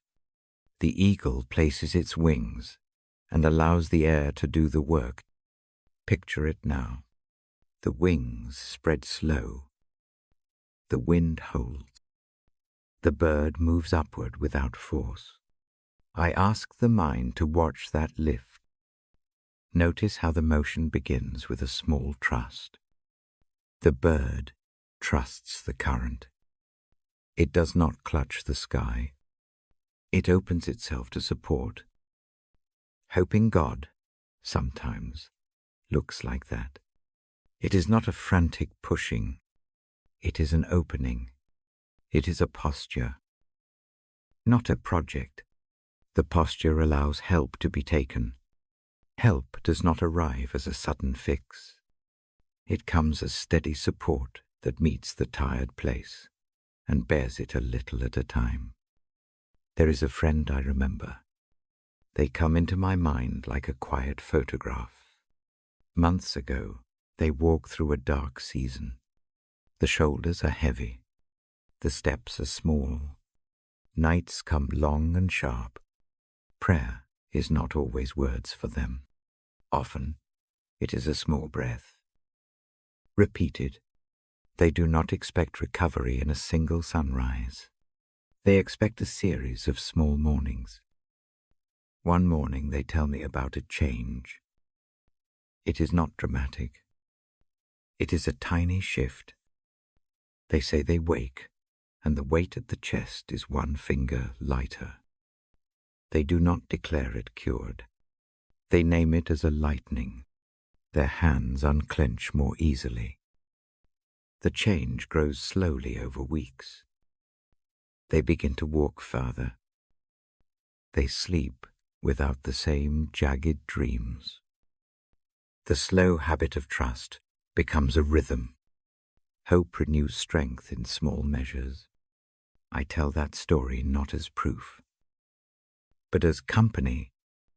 If worry sits with you tonight, know that small shifts are real. They grow. They are patient. They are steady. The verse I read speaks of running and walking without weariness. The images are gentle and practical. They show not magic but endurance redrawn. Think of a runner who has trained carefully. The runner does not sprint at first. The runner begins with a steady stride. The feet learn the road. Muscles adapt. Over time, the body knows how to keep going. Strength returns through repeated, kind practice. Now imagine the walker in this verse. The path is long and uneven. The walker does not race. The pace is slow and sure. Each footfall meets the ground with confidence. There is space between each breath and each step. That space becomes a place for renewal. The promise is for those who hope. Hope is not blind optimism. It is an attentive waiting. It is a refusal to let despair be the loudest voice. Hope looks for the next small grace and takes it. Hope is not always a bright feeling. Sometimes it is a thin, stubborn thread. It is enough to pull. Practices help the thread to hold. I suggest a little one now. Lie quietly. Place one hand on the chest. Breathe in for 3 counts. Hold for 1 slow beat. Breathe out for 3. Repeat. With each breath, imagine a faint light at the sternum. See it grow a little on the inhale. See it steady on the exhale. The light is not a spectacle. It is a signpost. It says you are not alone. It says strength can come. If the body resists, do the exercise very gently. No strain. If the hand feels heavy, rest it on the belly. If 3 counts feels long, do tu. The point is not to perform. It is to offer the nervous system a pattern it can follow. The body learns by rhythm. The heart remembers the pace of calm. The image of soaring like an eagle is kinder when it is slow. Imagine that your breath is the wind. When breath is regular, the wings lift. When breath is shallow, the wings falter. The invitation is to tend the breath. Watch the way of full. Calm breath steadies thought. Watch how the chest eases when the breath is inclined to lengthen. There is also a sense of waiting that heals. Waiting becomes an active trust. It is a watchful waiting. Think of a gardener who waits for spring. The ground is quiet in winter. Nothing seems to happen. Yet the roots move. The small unseen growth occurs under the cold soil. In time, a shoot appears. The gardener does not rush the season.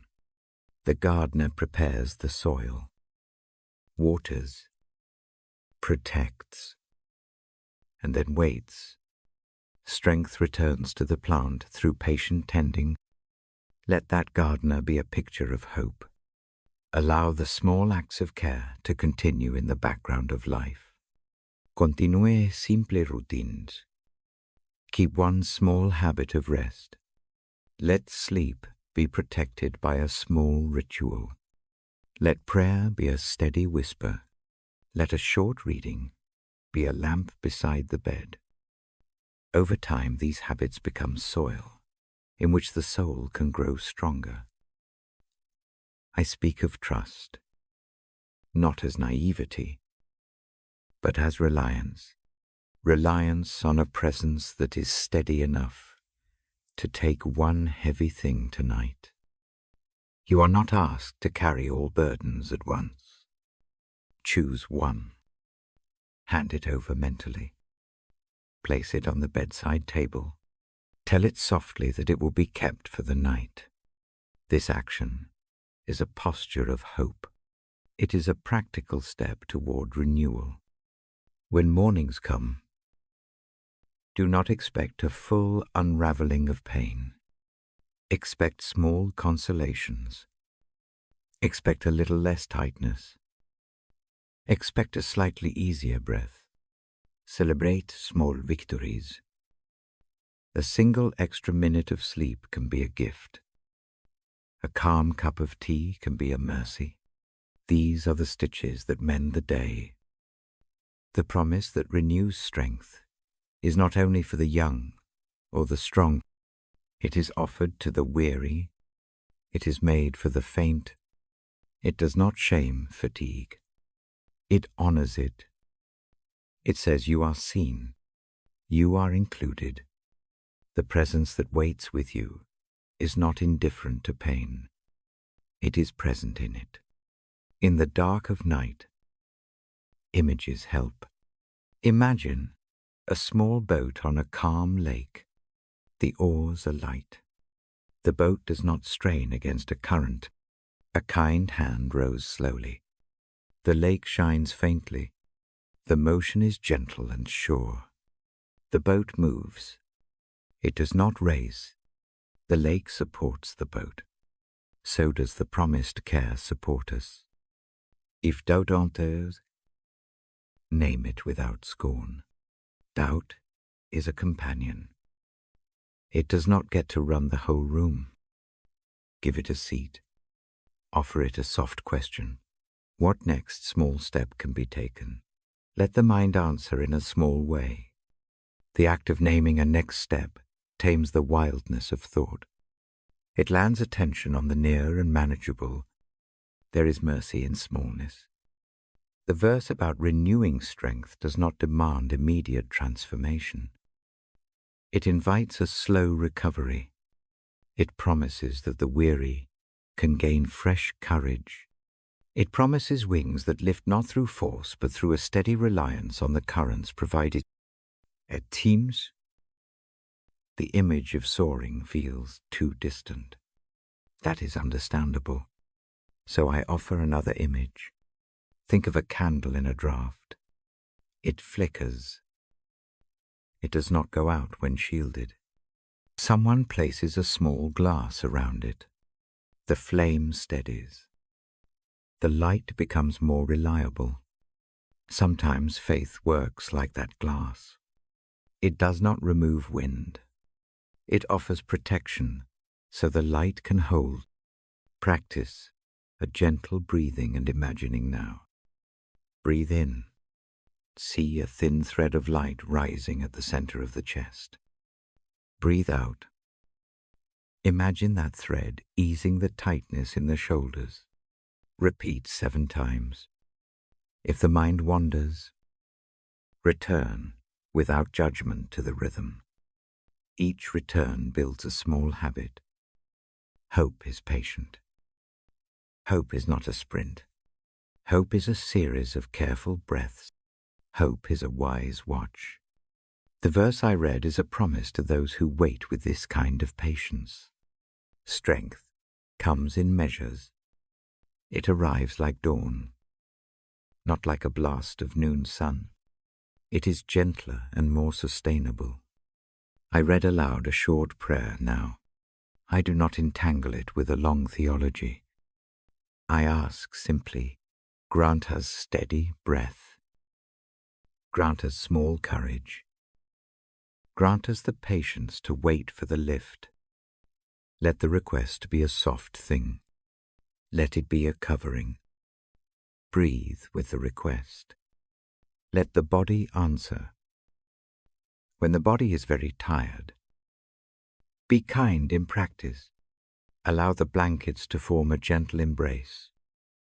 Move the feet to a comfortable position. Rest the hands where they feel safe.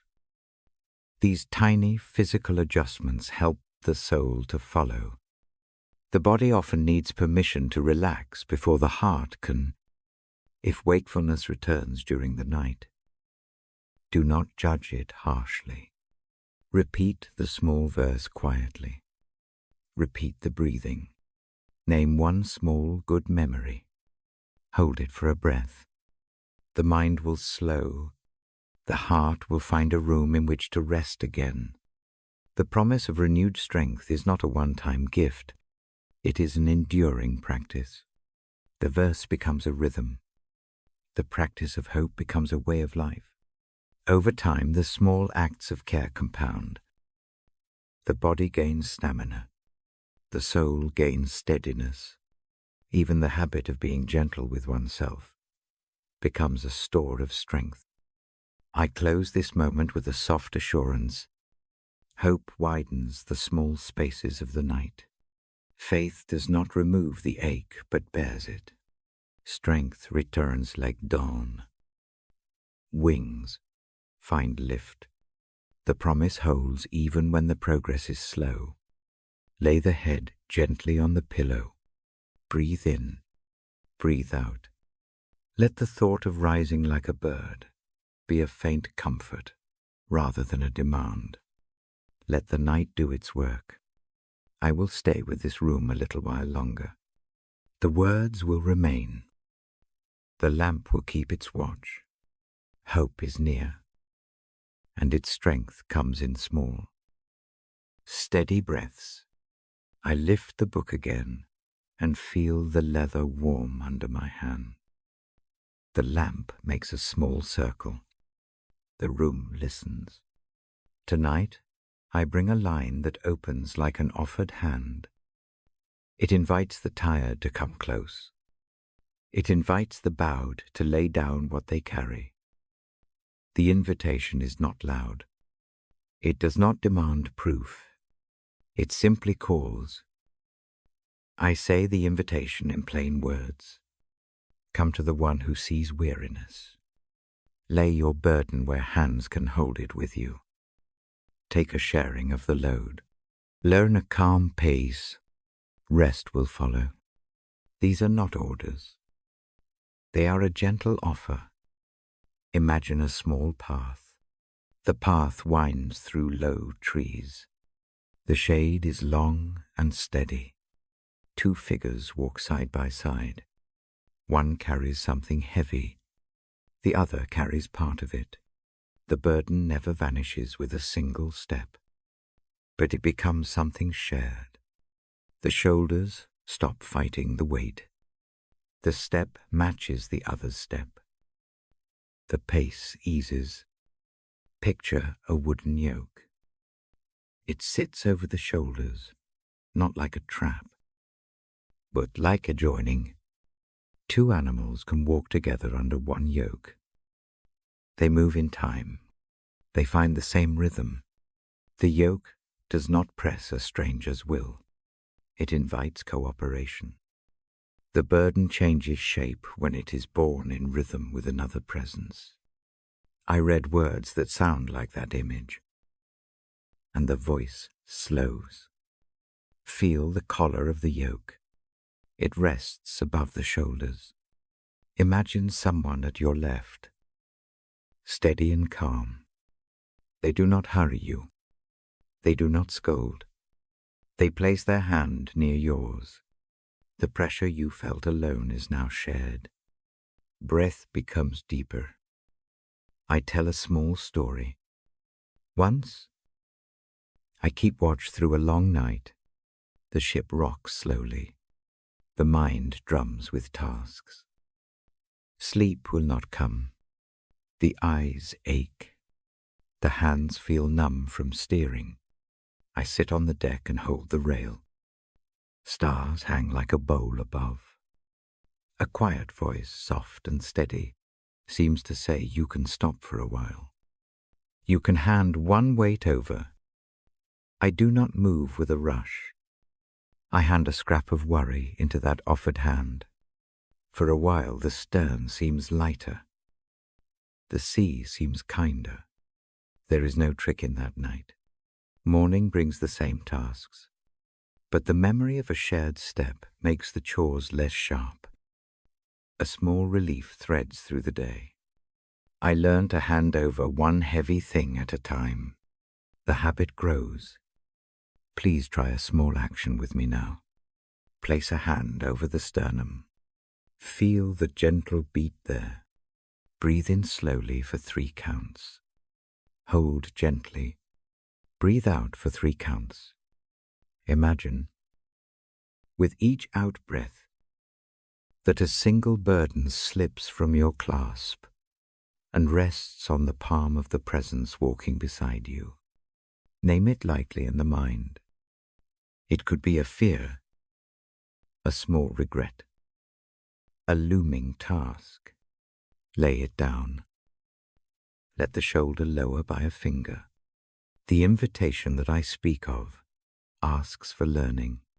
It asks for a kind of listening. Learn a new pace. Learn how to be meek in the sense of gentle strength. Learn to let instruction be soft. When a teacher walks with you, you copy their calm. Your feet find less strain. Your steps lengthen with confidence. Think of a child holding a parent's hand. The parent does not run. The parent matches the child's step until the child grows. Later, the child walks more freely.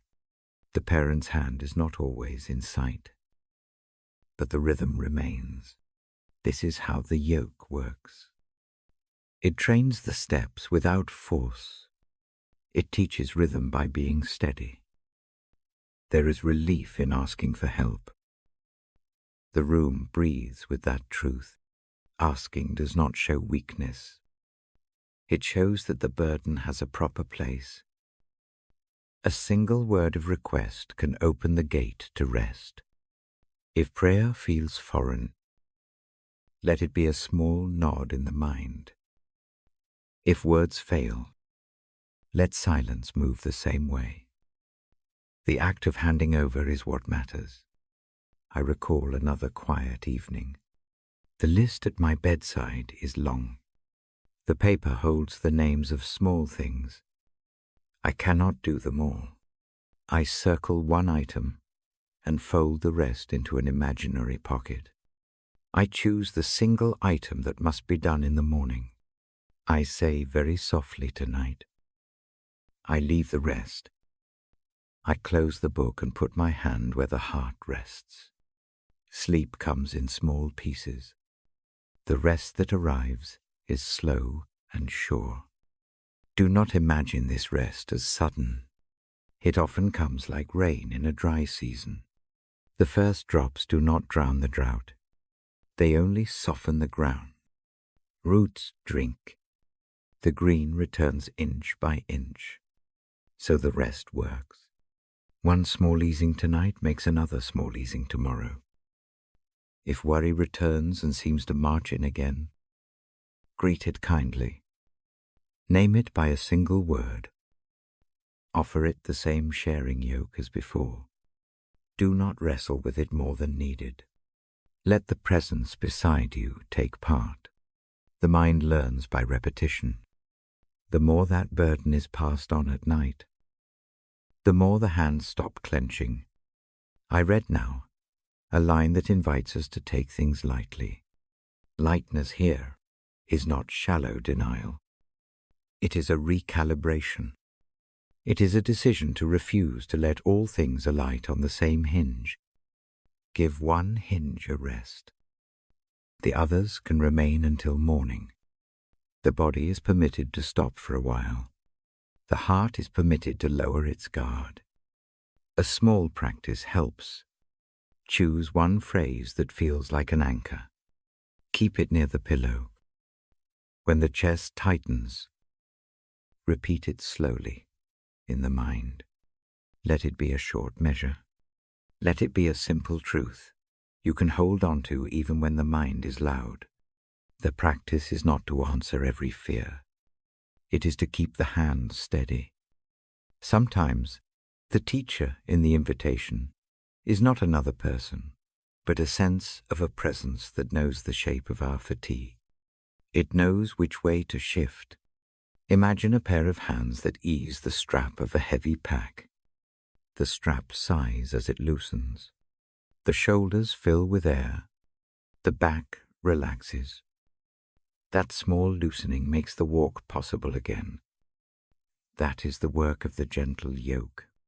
I talk about learning because rest is also a craft. It is a craft of small habits. Close the lamp at a gentle hour.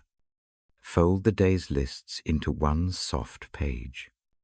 Lay out tomorrow's shoes, rather than rehearsing tomorrow's anxieties. These tiny actions tell the nervous system that the day is done.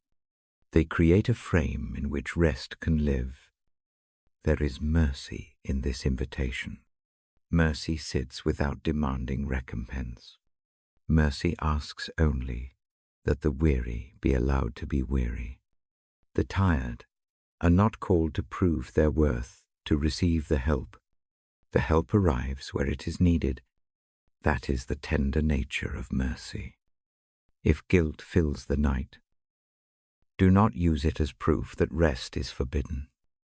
Guilt often thinks it must remain awake in order to be worthy. That idea is a heavy chain.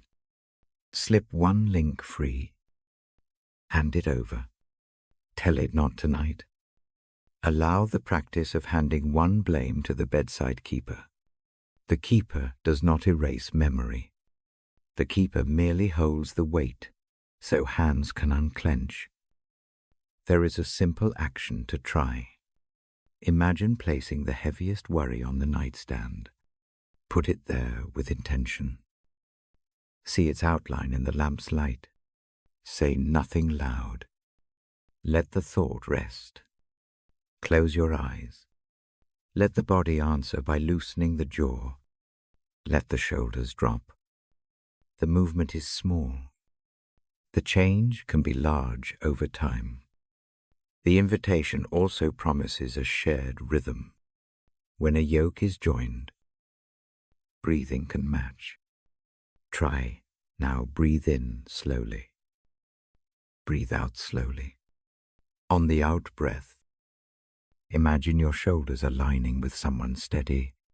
Feel that alignment ripple down the spine. Repeat 5 times. With each cycle, feel a single knot relax. Forgiveness is part of this sharing as well. Forgive yourself for the nights when rest did not come. Forgive yourself for the hands that tightened on things that could wait. The teacher beside you forgives as you learn. The act of learning is not punished. It is nurtured. I will be plain. The world has demands. They do not vanish at night.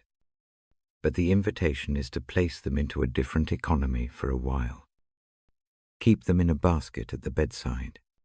Return to them with clear eyes in morning hours. This small postponement gives the body a chance to gather strength. There is a gentle courage in accepting help. It takes bravery to loosen the grip. It is not lesser courage than bearing alone.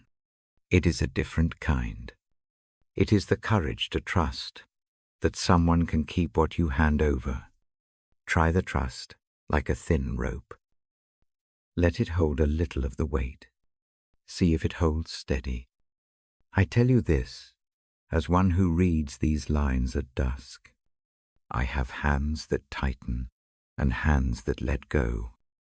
I practice the handing. The practice changes the night.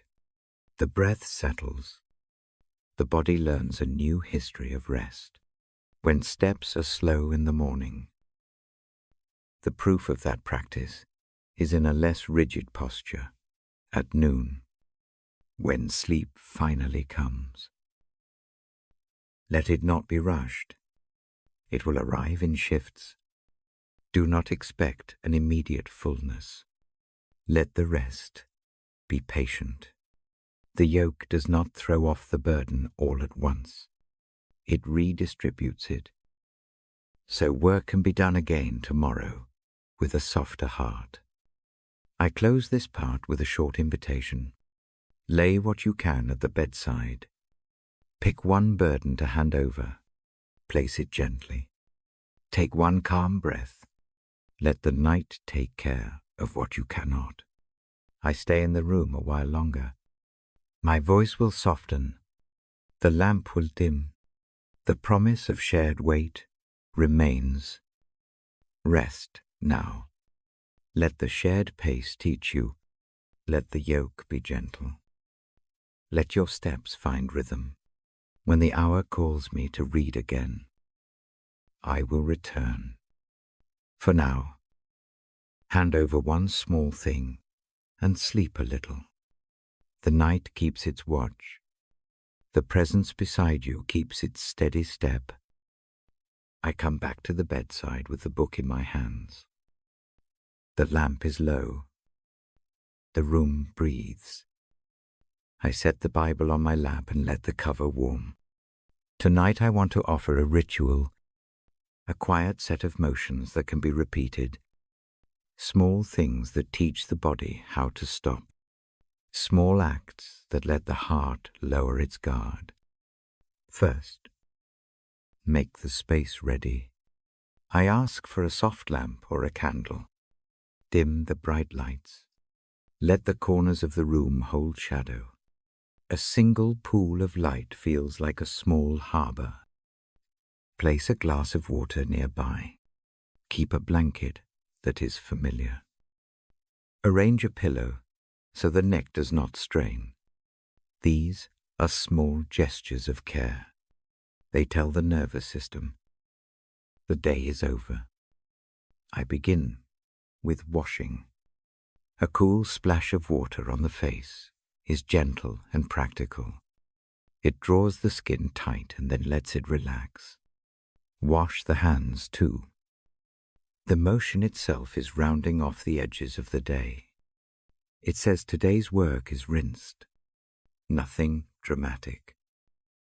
Just the small physical act that the body can understand. Then choose clothing for night that fits like a quiet promise. loose sleeves, soft fabric. Let the clothes be like a second. Kinaskin. The body responds. Muscles that were alert start to ease. A soft robe or a long-sleeve shirt creates a boundary between noise and rest. I fold the day's lists into one small paper. One list, not many. I set it by the lamp. If the mind wants to rehearse tasks, it can return to that paper in the morning. For now, the list rests. This folding is a ceremony without words. It is a choice that the hands make. I light a candle sometimes. The flame is small and honest. A candle does not demand attention. It simply warms the immediate air. Watch the light. Let the eyes find the steady point. The small flicker will be a companion for the voice. The lamp and the flame together hold a circle where words can be soft. I sit in a chair or at the edge of the bed. The Bible opens easily. I choose a short passage. I do not read many things at once. One small passage is enough. I allow it to be a lamp, not a lampstand for more lamps. The passage will be simple. It will invite breathing, not argument. I read slowly. Each syllable is measured. The cadence is shallow, and even the voice is the same one you have heard in the room all along. The reading is not a performance. It is a steady offering. After a few sentences, I close the book for a moment. Silence is part of the ritual. The silence between sentences is not empty. It holds what has been said. Between readings, I breathe with you. Inhale for 3 counts. Hold for a single, soft pause. Exhale for 3. The numbers are a guide, not a rule. If 3 feels long, do 2. If it feels short, stay gentle. The breath is the anchor. Let the breath set a new tempo for the body. I invite a small physical motion with each exhale. Soften the jaw. Let the tongue rest low in the mouth. Let the shoulders drop by the smallest measure. Bend the knees if lying down. These motions tell the muscles the hurry is no longer required. The body often needs permission to relax. Give it that permission with small, repeated acts. Now select one image from the passage and hold it. Do not try to picture an entire story. Choose a single detail. A stream, a shelter, a hand held out. Let that detail be the mind's small point. When thoughts wander, return to that detail like a pebble on a riverbank. The pebble keeps attention near water. I read. Again. And then I pause. This time I ask for a single naming. Not a speech. Not a list. Name one thing that weighs tonight. Say it quietly in the mind. Speak it as if handing a small object to someone seated beside you. The act of naming is not needing to solve it. It merely brings it into the light. Imagine placing that named burden on a small table beside the bed. See it there. It is not erased. It is simply put somewhere safe for now. The table is sturdy. The presence that tends it is steady. Let the mind feel that transfer. Let the shoulders ease by the hint of a gesture. Sometimes I hold anointing oil in my hand. The smell is faint and simple. I do not make grand claims. Anointing is a small habit. It says the body is not only functional, It is sacred in its rest. A drop on the forehead, a rub on the wrist, is a gentle signal. If oil is not right for you, touch the back of the hand to the chest instead. The physical contact gives a boundary to the night. After another short reading, I invite a brief moment of gratitude. Name one small mercy. It could be a cup of warm tea, a gwydd phone call, a sunrise you once saw. The idea is not to compile a list under pressure. Pick one thing and hold it for a breath. Notice how even a tiny gratitude changes the air in the chest. Then comes a short prayer. I speak one that is plain and small. It is not an argument or a theology lesson. It is a single sentence that rests, like a hand over the heart. The prayer is an offering of trust, not a demand for proof. When I speak it slowly and mean it. The voice does not seek applause. It seeks to steady the room. If tears spill, let them. They are part of the ritual. They do not interrupt it. They are a washing by themselves. A tear loosens what clenched. Let it pass without shame. I keep reading around the tears. The tone does not change. The presence remains steady in the room. Sometimes we add music. Not many notes. A single hymn or a soft chord on a piano or guitar. The sound is background. It does not require performance. Hum or listen. Music like this can make the pause in the middle of the night feel like a small harbor. It helps memory find a softer shape. Before the final passage, I invite a short practice of surrender. Place the hands open on the lap or the chest. Imagine one thing being lifted from the shoulders by two warm hands and taken away a short distance. The hands do not carry everything. They only take one weight. Watch the shoulders lower as the weight is removed even a little. The body learns by these rehearsed movements. Then I read the closing lines. The verse is simple. It speaks of rest, of a care that keeps the night. I do not lecture about doctrine. I name the truth plainly. You are not alone in this hour. The sentence is short. It lands like a soft pillow. After the last sentence, I sit in silence for a long beat. The silence is not empty. It is the room breathing with us. In that silence, the body can do what words cannot force. The mind can fold into a gentler pace. The heart can find a small steadiness. I give a gentle blessing. It is not loud. It is quiet. Like putting a soft blanket over someone while they sleep. I ask for mercy and for small hope. I do not demand proof. I do not urge sudden miracles. I offer a steady hope that tomorrow's light will meet any lingering trouble in small, patient ways. If staying awake, let the hands rest where they feel safest. Keep the head slightly elevated. If breathing is shallow, chew on nothing more. Let the eyelids move over the lashes slowly. Close them when ready.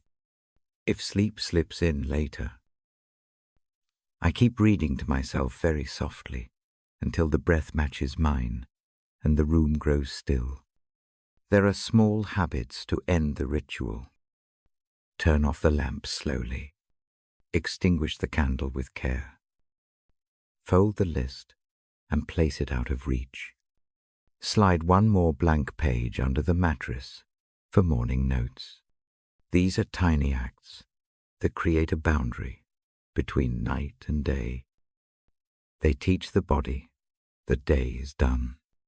I stay in the room a while longer after the ritual ends, if sleep comes quickly, I slow my voice until it thins into a hush.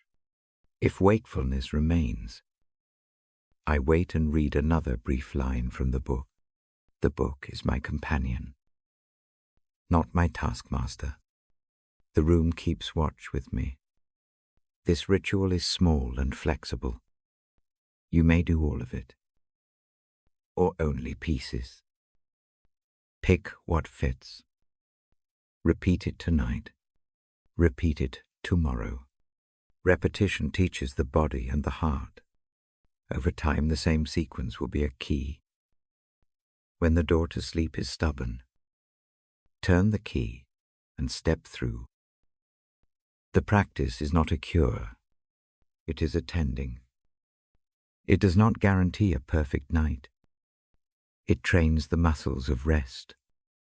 It invites mercy into small, physical places. A steady practice of simple actions rewires the longings that cling in the dark. I promise not to rush in the readings that follow. I promise to keep sentences short. My voice stays patient. The lamp remains low. The book rests on my lap as a steady thing. If you choose, follow the ritual with me tonight. If not, let a part of it sit at the edge of your mind as a soft offer. Before I close, I invite one more small task. Name a single hope for the morning. Make it tiny. A cup of tea, a brief walk, a phone call that will be simple. Say the hope once and tuck it under the pillow of intention. This tiny promise is for the self. It does not solve the week. It gives the night a handle to carry through. I close the Bible with hands that are slow. The cover makes a soft sound. I keep the lamp lit a little longer. The room breathes. Mercy rests at the edges. Hope sits near the pillow like a quiet guest. When sleep comes, let it arrive without hurry. Let the ritual be enough to invite the rest. I will come back in the next part with more words and with the same steady voice. For now, lay down one burden. Breathe once more. Inhale. Exhale. The night keeps watch. The ritual stands ready to guide the body and the heart into rest. I open the book and let my fingers find the page. The lamp keeps its small pool of light. My voice is steady and low. Tonight I speak of a shield. The shield is not heavy. It is not a weapon. It is a quiet covering that offers space to breathe. The phrase sits plainly, the shield of faith. I do not unpack theology. I offer an image. Picture a round shield held before the chest. Its surface is calm. The rim is smooth. It sits like a palm at the sternum. A steady plate that keeps the cold wind from the heart. Outside, the night sometimes brings small flames. They are not literal fires. They are sharp thoughts. They are sudden fears that crackle. They come as sparks worry about the morning. Are hush memory. The whisper of doubt. The arrows are quick and bright. They can startle. They do not need to pierce the whole night. Faith, as a shield, is a simple, practical thing. It stands between the spark and the skin. When an anxious thought flies, the shield meets it. The spark does not vanish at once. It lands and goes quieter. Where it hits, a small warmth may remain for a moment. The warmth cools. The hands are safe. Hold the image in the chest. Place both palms there, if it helps. Imagine the shield widening until it covers the shoulders and the back. The form is circular, like a slow tide around the rib cage. It is not rigid. It moves with breath. It meets the arrows and bends the worst of them away. I have a few small ways to practice this in the night. The motions are simple, not elaborate ritual. No need for anything but attention and breath. First, name the spark. Say its shape in a single soft thought. A single word is enough. Money, illness, loss. An old argument. Name it briefly and kindly. Naming does not feed the flame. Naming places the thought where it can be seen. Next, breathe toward the shield. Inhale slowly. Let the breath wash up through the throat and settle at the collarbone. Feel the shield answering the breath. The shield absorbs the breath and steadies. On the exhale, imagine the arrow dulling at the rim. The image is gentle. Do not press it into proof. Allow the body to feel the relief of a single small shift. Then imagine the arrow changing. Often, what feels like a flaming dart becomes something quieter when met by faith. It might turn to an ember. It might bend into a leaf that falls. It might simply drop to the floor and cool. The change is small. It is real for the moment. Let that be enough. There is a tenderness in this shield. It is made of trust. It is knit from small memories of care. A hand that has been steady in the dark before becomes a thread in the shield. A night where sleep finally came after long fear adds another layer. Faith is not blind. It is the quiet record of things that did not leave when left to hold us. I guide a slow breath with you now. Inhale 4 counts. Hold 1. Exhale 6. Repeat twice. Let the counts be soft. They are not a test. The numbers simply help a rhythm find the body. With each long exhale, the shoulders drop a fraction. With each inhale, the shield widens a little more. If a memory arrives that stings, place it gently at the center of the shield. Do not push it away with force. Let the shield hold it. Watch the sting rest against the smooth surface. Notice how it loses its sharp edge when touched by a steady guard. The heart breathes because it is not alone. Sometimes the arrows of the night are lies in costume. They say things that are not true about who you are, what you can do, or what tomorrow holds. The shield does not argue. It acts. It reflects a small truth back at the arrow. The falsehood loses heat when the light of truth meets it. The shield is a reflector, not a slayer. It shows the night what is actually present, a calm, enduring hand that will not let fear have the last word. Faith as shield is also porous in a good way. It does not make the heart numb. It lets the gentle rains through. It keeps out only what would burn and wound, so a tear can still fall. A soft grief is allowed to pass through and be tended. The shield distinguishes.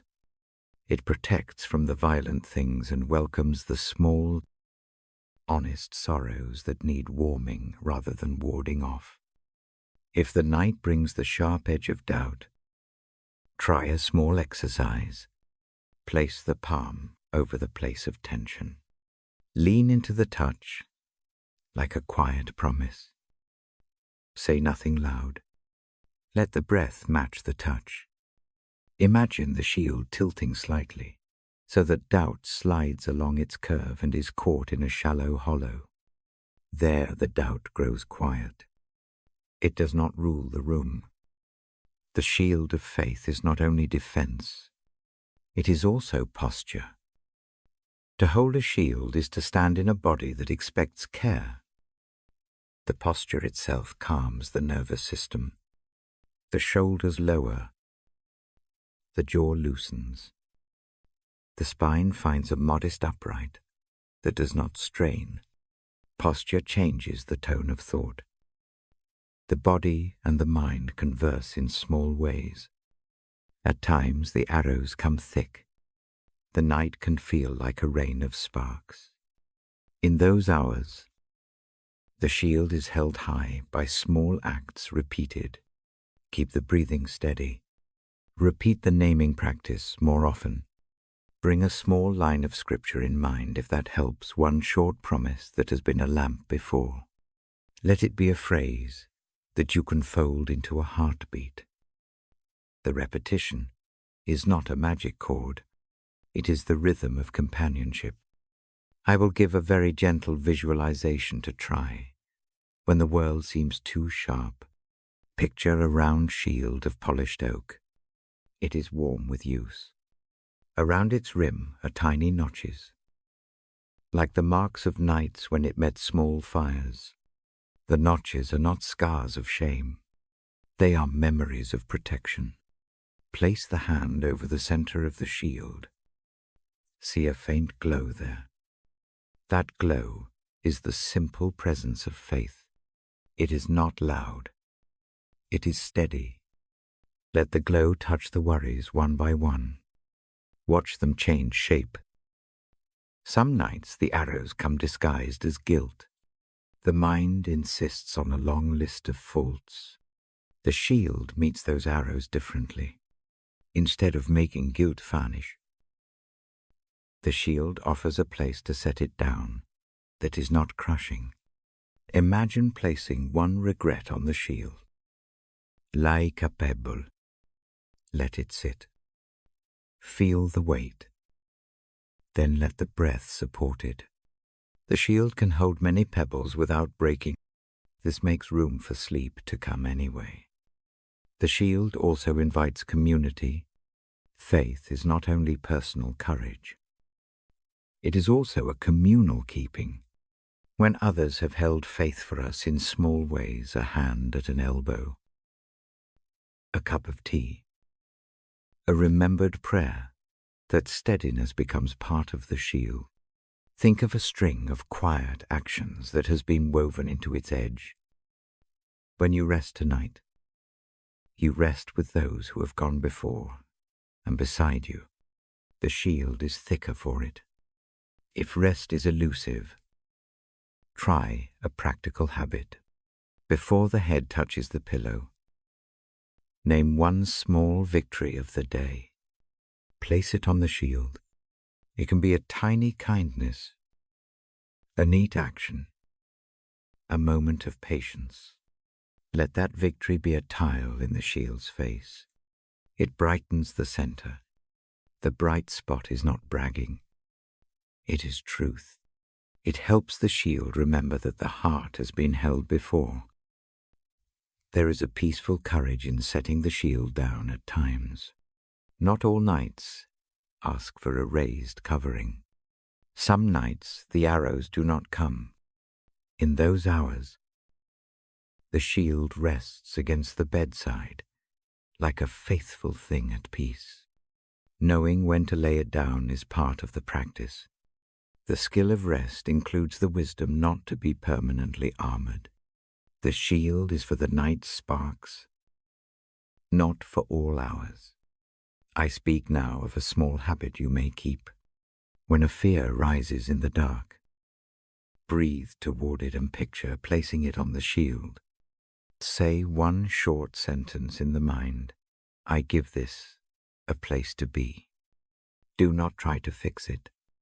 Do not analyze why it came. Offer it a space and let the shield do its work. Return to the breath. The motion is simple and repeated. Habit makes it gentler. The shield is rooted in trust. That trust is not a brittle claim. It is a practiced leaning or team. The shield gathers more layers. Nights of quiet. Mornings met with patience. Small mercies received all become part of its strength. The shield remembers what has been safe before. Its memory is what steadies the heart. When new sparks fly, I do not promise that no arrow will ever find a soft place. The world contains real harms. Some nights are raw with sorrow. The shield does not pretend otherwise. It offers a firmer place for the hurt to land. It keeps the wound from widening in the restless dark. It allows the wound to be seen and tended by mercy. If a night feels like a barrage, call on friends in small ways. Ask for a short prayer, a quiet word, or a presence on the line. The shield can be shared by a simple act of reaching out. No demand, only a small request. Many have found that one shared hand in the dark changes the night's weight. I read to you now a short, slow line about faith as guarding. Hear it softly. The shield does its work by presence. When fear flares, the shield stands. When doubt knocks, the shield answers with calm. Let the words be a small lamp as the breath lengthens and the eyelids grow heavy. Before I close this part, try a brief exercise with me. Place the hands face down on the knees or the belly. Imagine the shield resting on the chest like a warm plate. Inhale slowly for 4. Hold on a soft beat. Exhale for 6. With each exhale, imagine a tiny ember at the shield's edge cooling into ash. Repeat 5 times. Do not rush. Let each breath be a slow rail for the mind to hold. If tears come, the shield does not banish them. It catches them with gentleness. The drops may warm the wood or metal of the shield, and that warmth becomes an offered care. Sometimes crying is the way a wound cools. The shield makes that cooling safe. Keep one small thought to carry into sleep. Faith is a steady keeper. It does not erase fear. It changes the way fear lands. Rest will come in its own time. The shield waits. It is patient. It is gentle. It is present. I set the Bible down with a careful hand. The lamp breathes low. I remain in the room for a while. If sleep arrives, lit. If wakefulness stays, keep the shield image near the heart. Breathe with the shield. Name a single spark and place it there. The night holds room for healing. May the shield of faith be a simple guard tonight. May it keep the worst of the sparks from burning. May a soft care meet whatever comes. And may mercy sit with the stillness. I stay here in the hush until the breathing deepens and the room finds its rest. I bring the book to my lap and breathe with the room. Tonight I want to tell you of a life I admire. It is not a grand tale. It is a quiet one. It is close and slow. It teaches me about mending. There is a person I have known for years. Call them a neighbor or a mentor. Their life gathers small truths. A season comes when everything seems to break. Work falls away. A marriage frays. Health grows thin. The nights lengthen. Worry takes a new shape. The days feel narrower. They do not vanish into bitterness. They do not hide triumph. They begin, instead, in small steps, The first steps are not dramatic. They are patient and ordinary. That is the part I admire. At first, sleep is thin. The mind paces like someone around a closed door. They come to the small lamp and open a book. The Bible is not a tool for argument in their hands. It is a lamp for the table. They read one sentence and return it to memory all day. That simple habit holds them differently. They learn to name the fear. They do not shout it into the night. They say it quietly, inside. One word often suffices. The naming is not a cure. It is an act of honesty. The breath follows the truth. The body relaxes a little. Help comes not alone. A neighbor brings bread. A friend makes room for a confession over tea. A pastor sits in silence and listens. The rescue is not sudden. It arrives as steady. Small acts. Each one is ordinary. Each one is a thread. There is a morning I remember. They stand at a window. The sky is thin and grey. The plants in the yard look tired. They place a hand against the sill and promise themselves a tiny rule walk for 10 minutes. Do not think about the 10 miles of things left undone. Just 10 minutes. The walk begins like a whisper. The soles know the pavement. The lungs find a rhythm. The air is cool against the face. That small motion is a hinge in their day. Recovery keeps the same tone. There are setbacks. A phone call brings old wounds. Tears come in the grocery aisle. They sit on a bench and breathe until the pulse slows. They write short notes to apologize when needed. They set a boundary with calm words. They choose to be present for the small things again.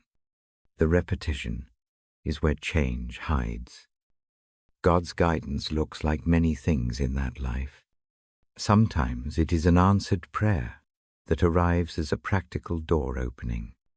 Sometimes it is a quiet conviction to forgive when resentment lies heavy. Sometimes it is a person who sits and says nothing. The guidance often comes with human hands. It comes through the ordinary faithfulness of people who do not leave. I watch how they receive help. They do not behave as if they must repay the world immediately. They learn to accept mercy, the way one accepts a poured cup of tea. They take what is offered. They taste without arguing. This receiving is a skill. It is part of restoration. They also do small acts of giving.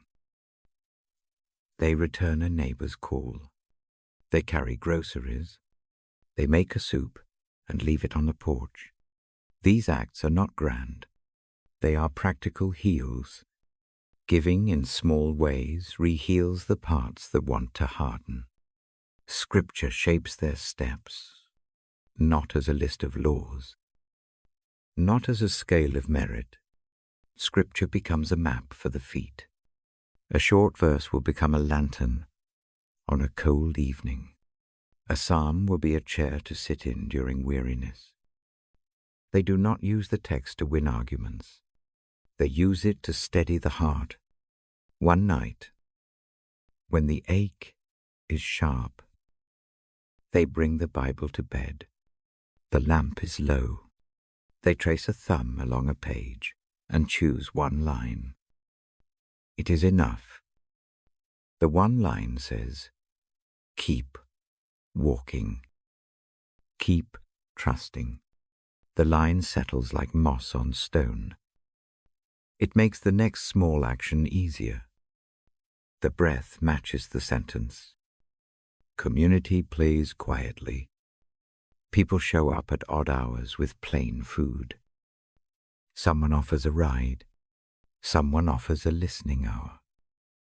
The help is patient. It does not rush the healing. It does not demand quick results. That patience is an instrument of grace. There is a doctor, two, and a counselor. The mending includes both prayer and careful medicine. Faith and skill share the work. This balance is humble. It does not draw a sharp line between the two. It lets each serve where it is needed. The person I admire does not treat help as proof of weakness. They treat help as the way the body gets well. Over months, the small wins accumulate. Sleep lengthens by a few minutes. A meal tastes better. A friend's laugh cracks open something in the chest. The habits of prayer and reading keep the mind steady. The heart learns to trust the ordinary again. Restoration is not a single mountaintop. It is a long route through low fields and short hills. The scars remain. They appear as honest seams, not shame. They are like a repaired bowl that is still useful and now holds memory. The repaired places do not hide the past. They mark where the mending happened. This story inspires me. It does not shame with perfection. It invites me to small acts. It teaches me to keep the lamp by the bed. It shows how God's guidance reaches through human hands, through ordinary help, through the discipline of reading a few words each evening.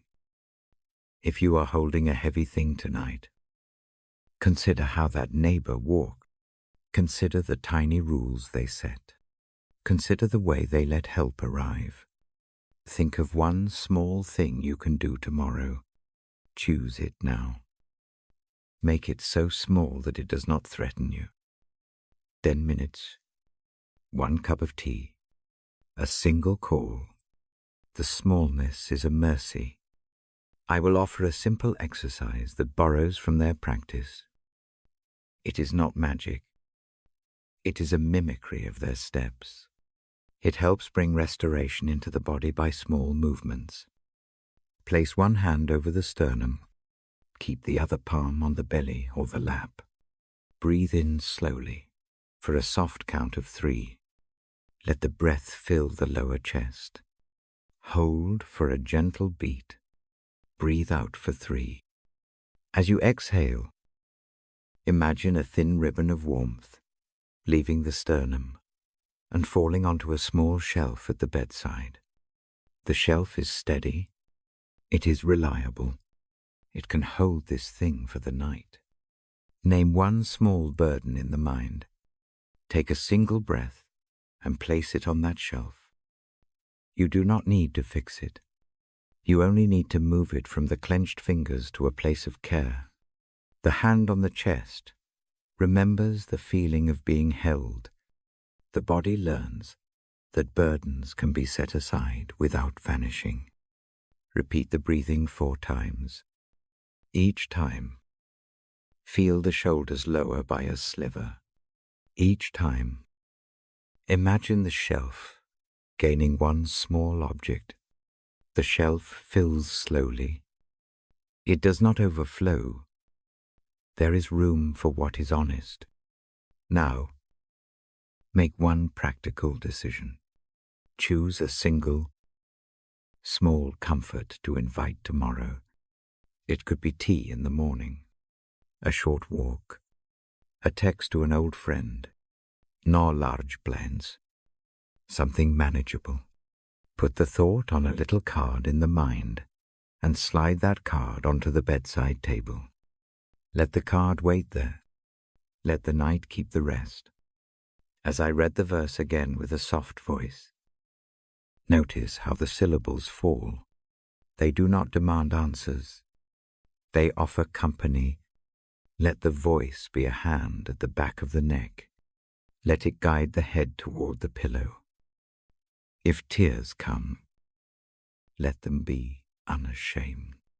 They are the body's way of making room. Comfort is not a promise to remove every difficulty. It is a promise to be present within them. It is an assurance that the heart will not be left without care. Let that assurance be a shelter you can borrow tonight. Lean into it like someone who borrows a shawl for a cold bench. Before the lamp goes out, I invite one last soft blessing. May mercy meet the places you expect none. May hope find a fold in the night that keeps it safe. May rest renew what labor wore thin. May a gentle courage enter your sleep, so when dawn comes, one small ordinary thing can be faced with steadier hands. If this time has been a comfort, and you wish to share it, please let others know. Leave a comment. Tell how the reading helped. A brief note can pass peace along. If you feel called, share the recording with someone who needs a calm hour. Small kindnesses travel easily. They are not burdensome. They are light. I will remain near the lamp a while longer. The book is closed for tonight. The cover breathes a little as the room cools. The voice that read will rest as you rest. When the hour calls again, I will return to read with the same slow cadence and the same gentle aim. If it helps, imagine a soft horizon at the edge of sleep, not a blazing dawn, a faint line of light that promises morning without demanding impatience. Let the night do its work in the small hours. Let the body slow to match it. There is no need to prove any worth before sleep. Rest is not a reward. It is a gift. Lay down the ledger for a while. Let mercy keep the account tonight. When the wakeful hours come, approach them with the memory of rest and not the echo of frantic lists. A few final practical notes for comfort. Keep the room cool if that calms you. Keep a small glass of water by the bed. Turn the phone to a dim mode if late lights tempt the eyes. Soft fabric next to the skin helps the body accept the pause. These are small cares, but they matter for anyone who finds faith too distant to name. Know this, the practices are still useful. Slow breathing, gentle images, a hand at the sternum. These actions do not belong only to those who speak words of faith. They are for anyone who needs the body and mind to find a softer tempo. I remain grateful for the time shared. Your listening is a kindness. The quiet is a mutual gift. This hour of reading and silence is a small shelter. May it hold you until morning's edge. May it teach the hands to loosen and the chest to breathe. If you want to connect, a word left in the comments will be read with care. I welcome thoughts, not as critique, but as shared testimonies of rest. If this program helps, tell a friend. Let another weary soul find the same small harbor you found tonight. One last breath together. Inhale slow. Hold a tiny beat. Exhale long. Feel the shoulders drop. Let the eyelids close if they have not already. Imagine the blanket of peace settling over each part of the body. Imagine the night carrying what it can. Imagine care staying. The lamp will dim soon. The house will settle. The world will keep its slow turning. You will rest. The Bible's words will remain like small stones on a windowsill, silent, true, and ready when needed. Good night.